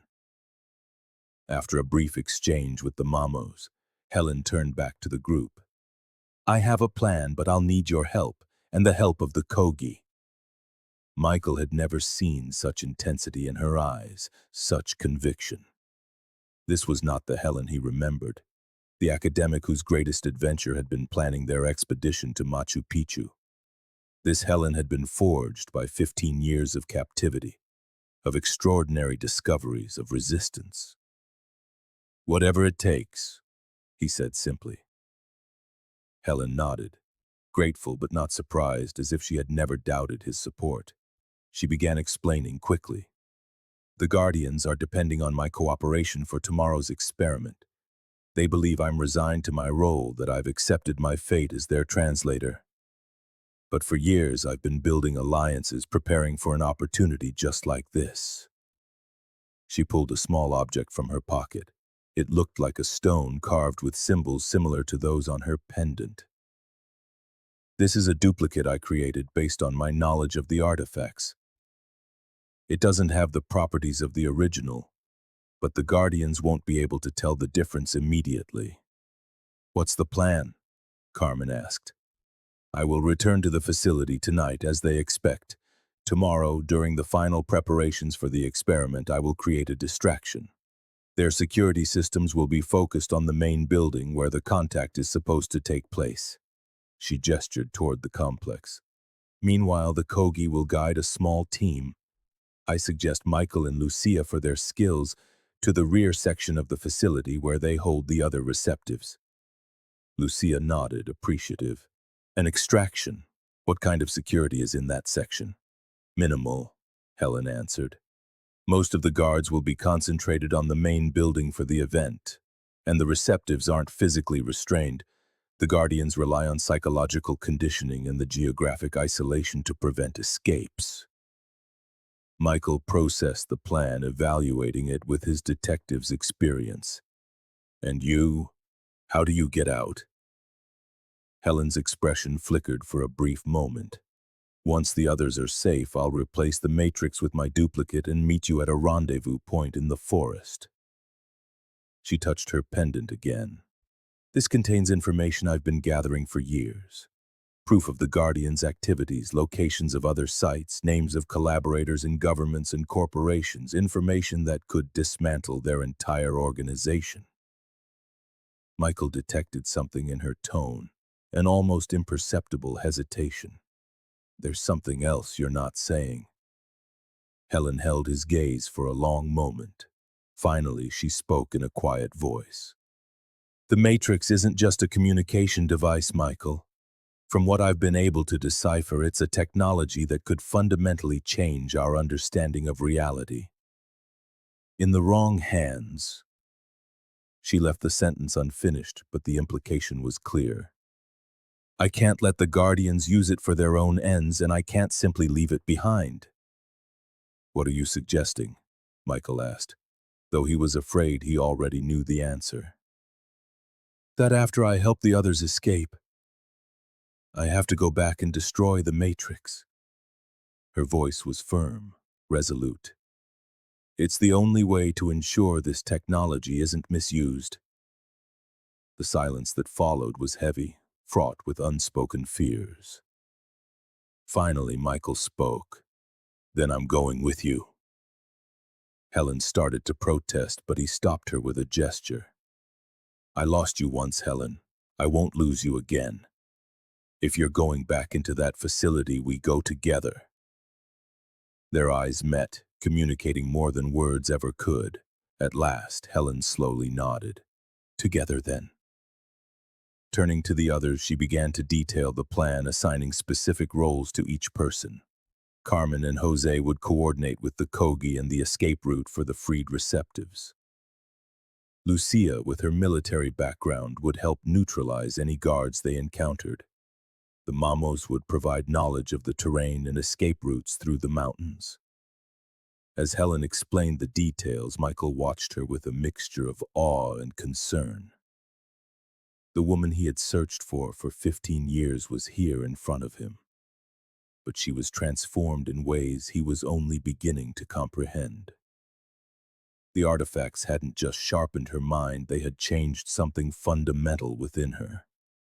And tomorrow, together, they would face an organization that had spent decades hiding secrets they were willing to kill for. The reunion Michael had dreamed of for so long had finally come, but the end of his search was only the beginning of a new and far more dangerous adventure. The pre-dawn sky was turning a deep indigo as Helen prepared to return to the Guardian's facility. Michael watched her every move, treasuring these moments after 15 years of absence, keenly aware that the perilous plan they were about to undertake could separate them once more. "I'll be back tonight for the preparation ceremony," Helen explained to one of the mamos, who nodded with a grave expression. "My guard will be waiting at the edge of the Kogi territory. He must not suspect a thing." Michael approached as she finished her conversation. In the growing light, he could better study the changes in her face. Lines of determination set around her mouth, a nearly invisible scar above her left eyebrow, and a depth in her eyes that spoke of experiences he could barely imagine. "Are you sure about this?" he asked, taking her hands. "We could try another approach. Contact international authorities, use the evidence you've collected." Helen shook her head. "The Guardians have connections in governments all over the world. Any official channel would be intercepted." She squeezed his hands. "Besides, there's no time.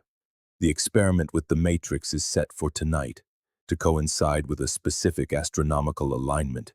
If we wait, more lives will be at risk." Michael nodded, recognizing the steel in her voice. This Helen, molded by years of captivity and extraordinary discoveries, possessed a resolve that was both familiar and new. The woman he had loved had always been brave, but now that bravery was tempered by a hardness only the most extreme circumstances could forge. "How will we know you're okay?" he asked.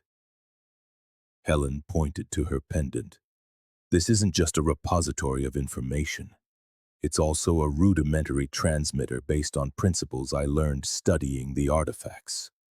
She pulled a small, similar object from her pocket and handed it to him. "When you hold this and focus on me, you'll be able to feel my presence. It's not telepathy exactly, more like an awareness of my general state." Michael took the object, feeling its surprisingly light weight in his palm. It looked like a simple carved stone, but as he closed his hand around it, he felt a subtle pulse like a distant heartbeat. "How is this possible?"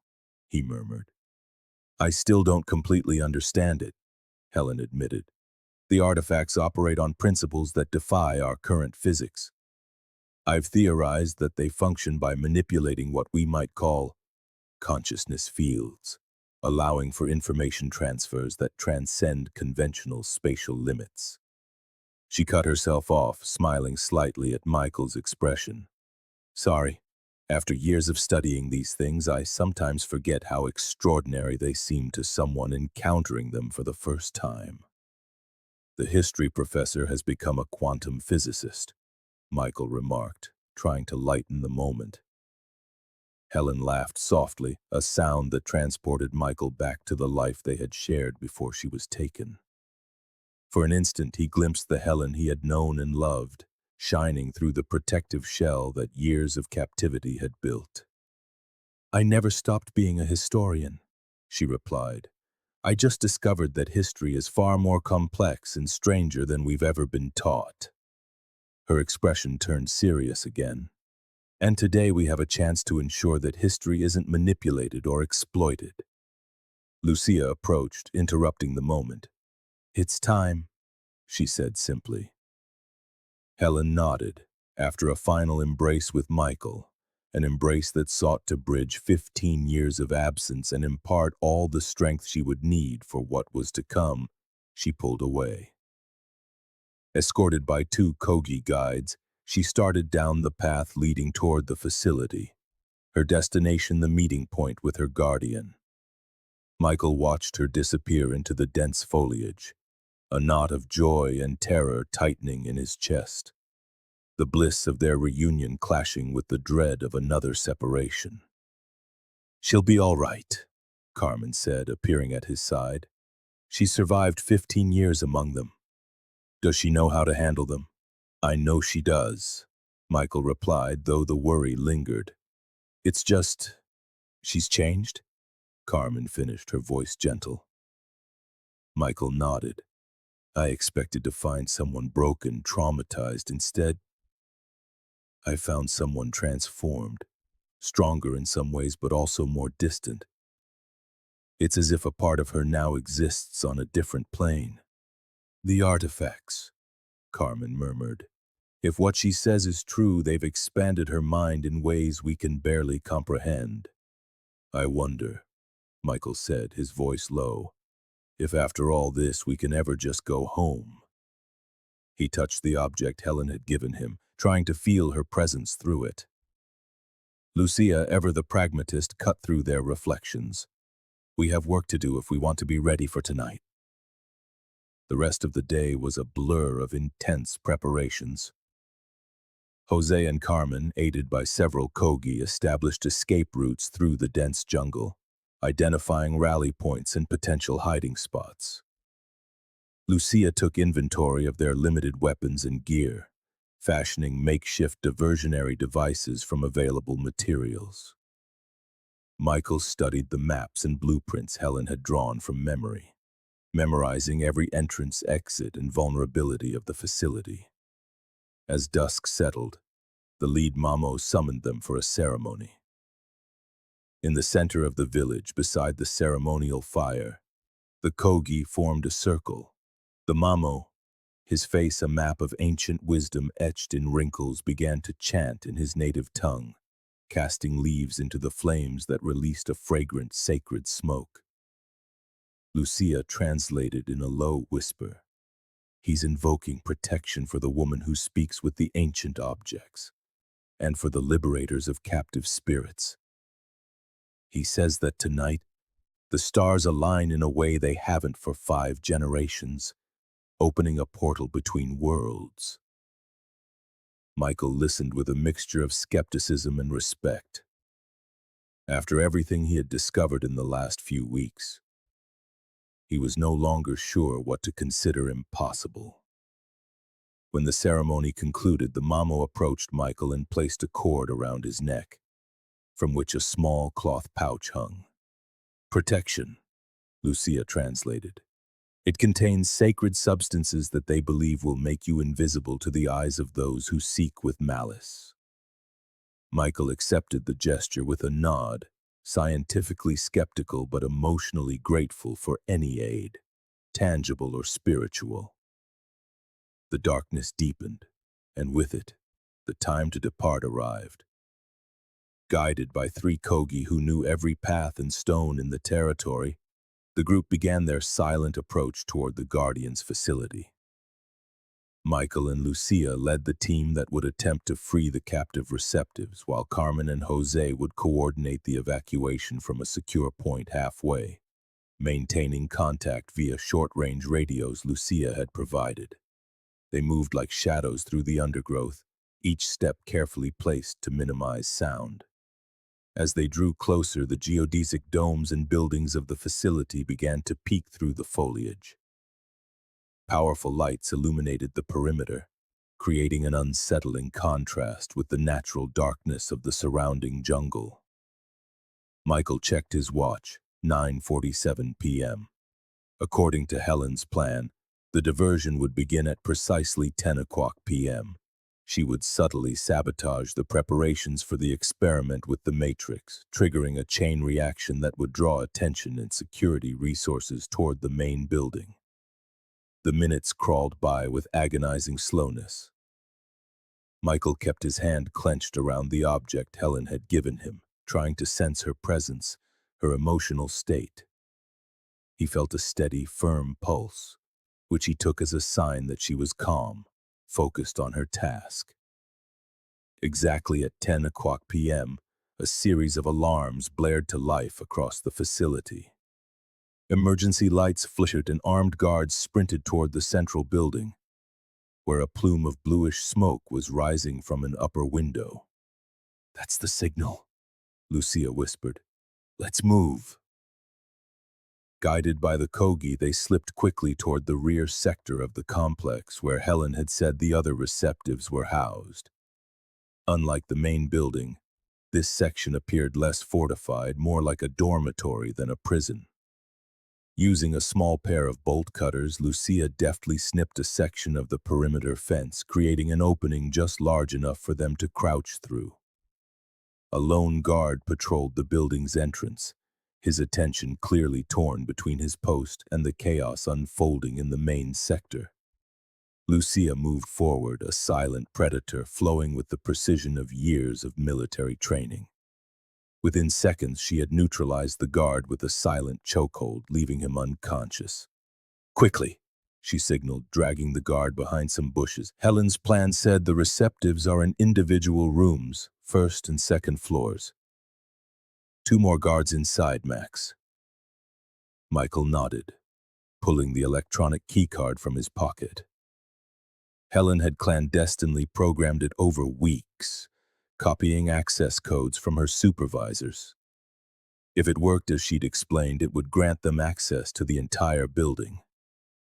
The door opened with an electronic hum as he held the card near the reader.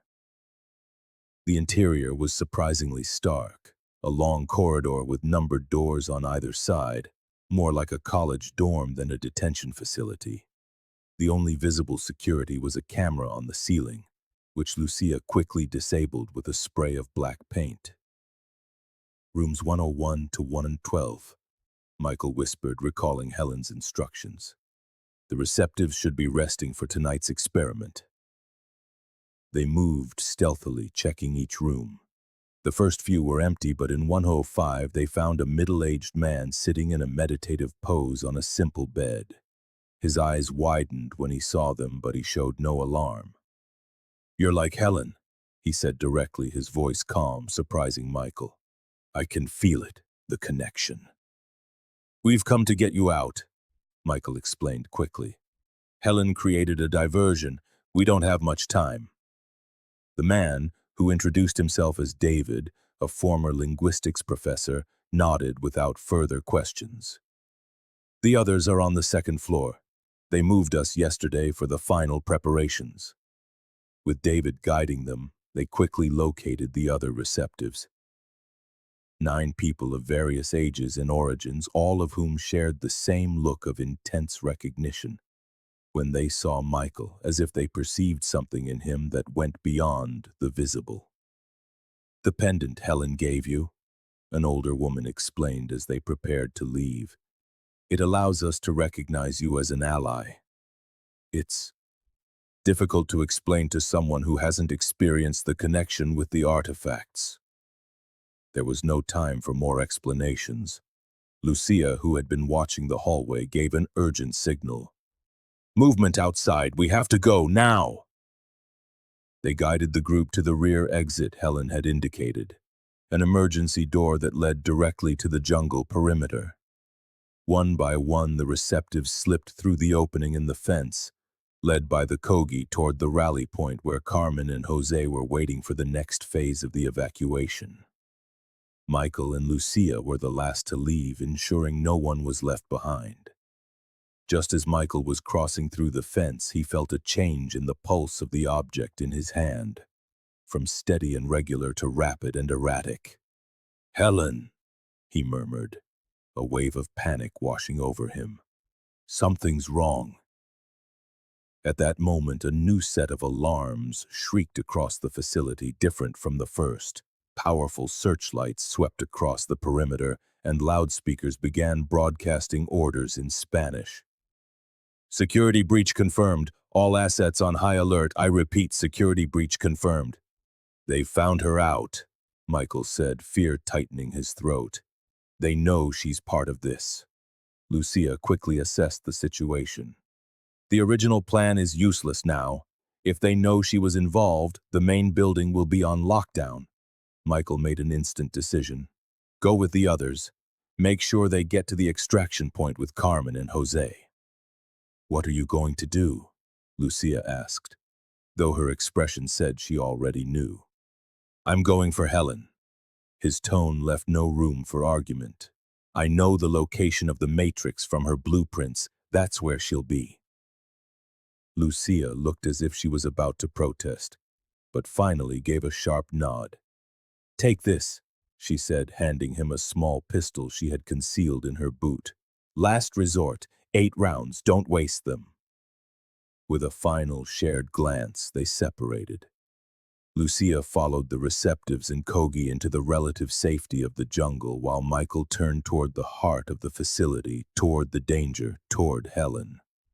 Using the general confusion and the deep shadows as cover, Michael infiltrated deeper into the compound. The main building, a structure that blended modern elements with ancient Tirona architecture, loomed before him. It was now swarming with armed guards moving with urgent purpose. The front entrance was impossible. Remembering Helen's hand-drawn plans, Michael circled the building, searching for the service entrance she had marked. He found it, partially hidden behind a bank of generators. A simple metal door that, according to Helen, was rarely guarded due to its discreet location. The electronic keycard worked again, granting him access to a maintenance corridor. The contrast with the outside was jarring. While chaos reigned outside, an unsettling silence dominated the interior, broken only by the distant hum of electronic equipment. Michael moved cautiously, navigating by the mental map he had memorized. The Matrix, Helen had said, was in a central chamber in the sublevel, accessible by a restricted elevator or, alternatively, an emergency stairwell. He chose the stairs, assuming they would be less electronically monitored. He descended 3 levels, each step heightening the sense that he was entering a place that transcended his understanding. On the subterranean level, the environment changed dramatically. The modern walls gave way to ancient stone, clearly part of the original Tirona structure. Carved symbols, similar to those he had seen in the underground chamber at Machu Picchu, decorated the lintels and columns. The corridor opened into a circular antechamber, and there, in front of an imposing stone door carved with intricate symbols, he found Helen. She was not alone. 2 men flanked her. One wore the security uniform of the Guardians. The other, a man with silver hair and an aristocratic bearing, was dressed in a dark, formal suit that seemed out of place. This second man was holding something small against Helen's back, which Michael recognized as a pistol. Will you cooperate voluntarily or under duress? The man in the suit said, his voice soft but relentless. The experiment will proceed as scheduled. You've caused an inconvenience, nothing more. The other receptives are long gone, Helen replied, her voice steady despite the threat. You can't complete the sequence without them. The man smiled, a cold, thin line. You underestimate what I've learned from observing you all these years, my dear Helen. I know that you alone possess sufficient capacity to initiate the contact. The others were merely amplifiers, not essential. Michael weighed his options, Lucia's pistol heavy in his hand. He could try a shot, but the distance and the risk to Helen were too great. He needed to get closer to create a diversion. It was then that Helen saw him. Their eyes met for a fleeting moment, and Michael saw something in her gaze. Not fear, but determination, and a silent message. Wait. All right, Dr. Merrick, Helen said, addressing the man in the suit. I'll cooperate, but I need direct access to the Matrix without interference. The protocol we established requires prolonged physical contact for neural attunement. The man Merrick seemed satisfied. I see reason prevails. Open the door, he ordered the guard. The guard manipulated a hidden panel on the wall. With a grinding sound of stone on stone, the massive door began to slide open, revealing the chamber within. Michael held his breath at the sight. In the center of a circular room floating above a carved stone pedestal was an object that defied logic, a perfect sphere that seemed to be made of liquid light. It constantly shifted in color, from deep blue to violet, from gold to silver, as patterns of symbols bloomed and faded across its surface. The matrix. Merrick gently pushed Helen inside. Proceed. Establish initial contact while I reconfigure the systems to compensate for the loss of the other receptives. Helen walked toward the artifact, her movements deliberately slow. Michael noticed her discreetly slipping a hand into her pocket, where she kept the duplicate she had created. Merrick moved to a modern control panel that contrasted sharply with the chamber's ancient architecture. The guard remained by the door, his attention divided between Helen and the hallway. This was the moment. Michael stepped out of the shadows, the pistol held steady in his hand, aimed directly at Merrick. "Step away from the panel," he commanded, his voice echoing in the chamber. Merrick turned slowly, his expression more of irritation than surprise. "Ah, the devoted husband. Helen mentioned you were persistent, but this—" He made a dismissive gesture. "This is bordering on tedious."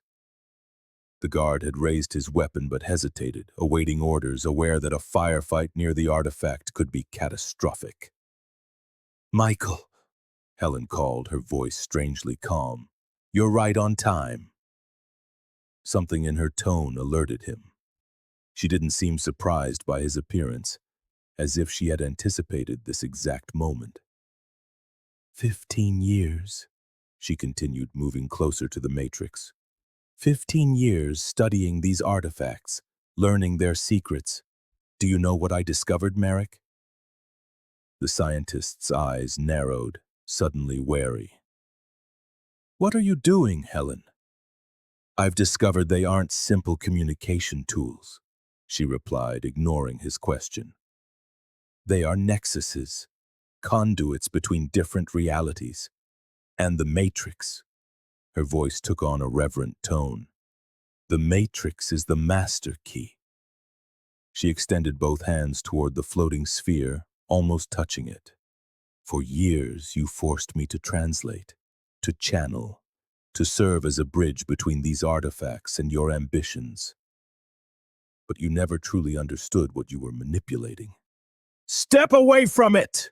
Merrick commanded, control visibly slipping from his grasp. "Guard! Stop her!" Michael reacted instinctively, firing a shot into the floor in front of the guard, forcing him back. "Don't move!" Helen looked directly at Michael, her face illuminated by the shifting glow of the matrix. "Trust me," she said simply. And then, before anyone could react, she plunged both hands into the luminous sphere. The effect was instantaneous and spectacular. The matrix pulsed with a blinding intensity, emitting concentric waves of visible energy that expanded through the chamber. The symbols on its surface began to spin frantically, merging into ever more complex patterns. Helen remained connected to the artifact, her body rigid, her face transformed by an expression of absolute concentration. When she spoke, her voice seemed to emanate not just from her, but from the matrix itself, a haunting, supernatural echo. "This is not a gateway for you to contact your creators," she declared. "It is a failsafe designed to prevent the very thing you are attempting, Merrick. It was forged not to grant power, but to guard against its abuse." Merrick advanced toward her, his face contorted with rage and fear. "Stop her! She's activating the Purge Protocol!" The guard, momentarily paralyzed by the spectacle, finally reacted, leveling his weapon at Helen. Michael fired without hesitation, hitting him in the shoulder. The man cried out in pain and fell, his weapon skittering across the floor. The chamber began to tremble. Small stones and dust rained from the ceiling as the energy from the matrix intensified its pulse. "Helen!" Michael shouted, trying to reach her. But an invisible barrier of energy held him at bay.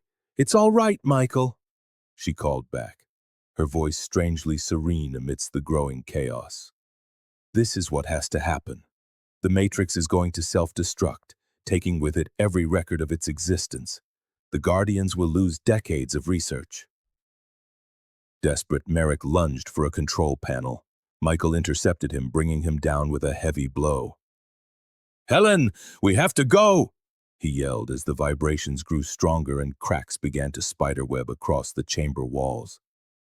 "Almost done," she replied. Her hands seemed fused to the surface of the Matrix, which now throbbed with the rhythm of a racing heart. "The purge sequence is initiated. In moments, all of this will be gone. Not without you." The desperation in Michael's voice was palpable. He hadn't found her after 15 years only to lose her again. Helen looked at him, a sad smile gracing her lips. "I never planned to sacrifice Michael. I just needed enough time to start the process." With a final sharp movement, she pulled her hands from the Matrix.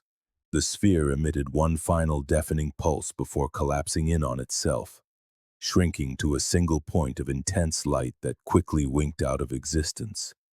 Helen staggered, weak but conscious. Michael rushed to her side, catching her as the chamber continued to crumble around them. "We have to get out," she said, her voice her own again. "The collapse will accelerate. The entire facility is tied to the Matrix power." Supporting one another, they ran for the exit, leaving Merrick behind, shouting useless orders as he tried to reactivate systems that no longer responded. The wounded guard was gone, having presumably escaped when the tremors began.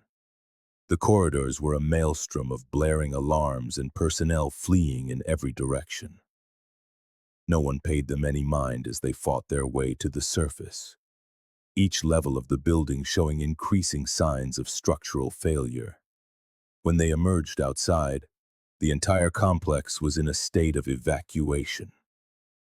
Vehicles sped away, scientific and security staff poured from the buildings. No one stopped to question two more figures escaping the destruction. They plunged into the jungle, following the route they had planned to rendezvous with the others. As they moved away, a massive roar echoed behind them.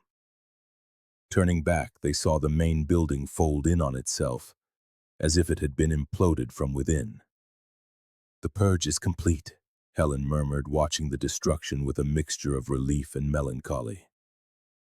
Centuries of history and knowledge, gone, but far too dangerous in the wrong hands. Michael held her tightly, processing what he had just witnessed. "What was the Matrix really, Helen? What did I just see?" She looked at him, her green eyes reflecting the moonlight that filtered through the forest canopy. "The truth, Michael. A truth humanity is not yet ready to handle. Someday, perhaps, but not like this. Not as a weapon or an instrument of power." They continued in silence, each lost in their own thoughts. After an hour's trek, they reached the agreed-upon meeting point, a clearing where Carmen, Jose, Lucia, and the freed captives were waiting anxiously. The reunion was emotional but brief. There was no time for celebration. The Guardians, those scattered by the collapse of their main facility, would soon reorganize their resources to hunt for those responsible. "The Mamos have prepared a temporary shelter for us deep in the mountains," Lucia reported. "We can rest there while we arrange for transport to a safer location." The freed captives gathered around Helen, communicating in a language of gesture and sound that seemed to transcend mere words. Michael watched, aware that they shared an experience, a connection that he could never fully comprehend. Finally, the group began their march toward the Kogi refuge, moving like shadows through the night jungle. Michael and Helen walked together, their hands intertwined, a simple gesture that symbolized a reconnection after 15 years apart. "What now?" Michael asked softly as they walked. Helen considered the question for a long moment. "The Guardians are weakened but not destroyed. The pendant holds enough evidence to expose their operations, if we can find the right channels." "And after? When all this is over, Helen smiled, a genuine smile that lit up her weary face.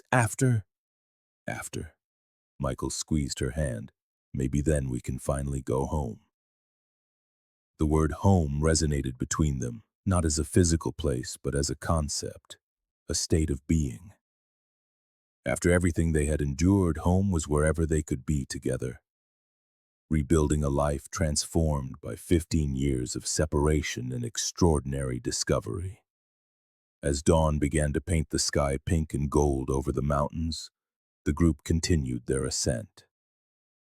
Michael's search had ended, but a new journey was just beginning, one that promised to be as extraordinary as it was dangerous.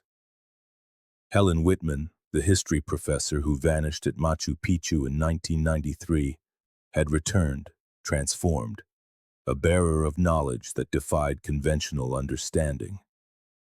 And Michael, who had never stopped searching, was now by her side facing an uncertain but shared future. The boot found in the jungle had been only the beginning of a much larger story. A story that would continue to unfold in the days, months, and years to come, as the truth about the ancient artifacts, their creators, and their purpose gradually emerged into the world. But that would be another story for another time.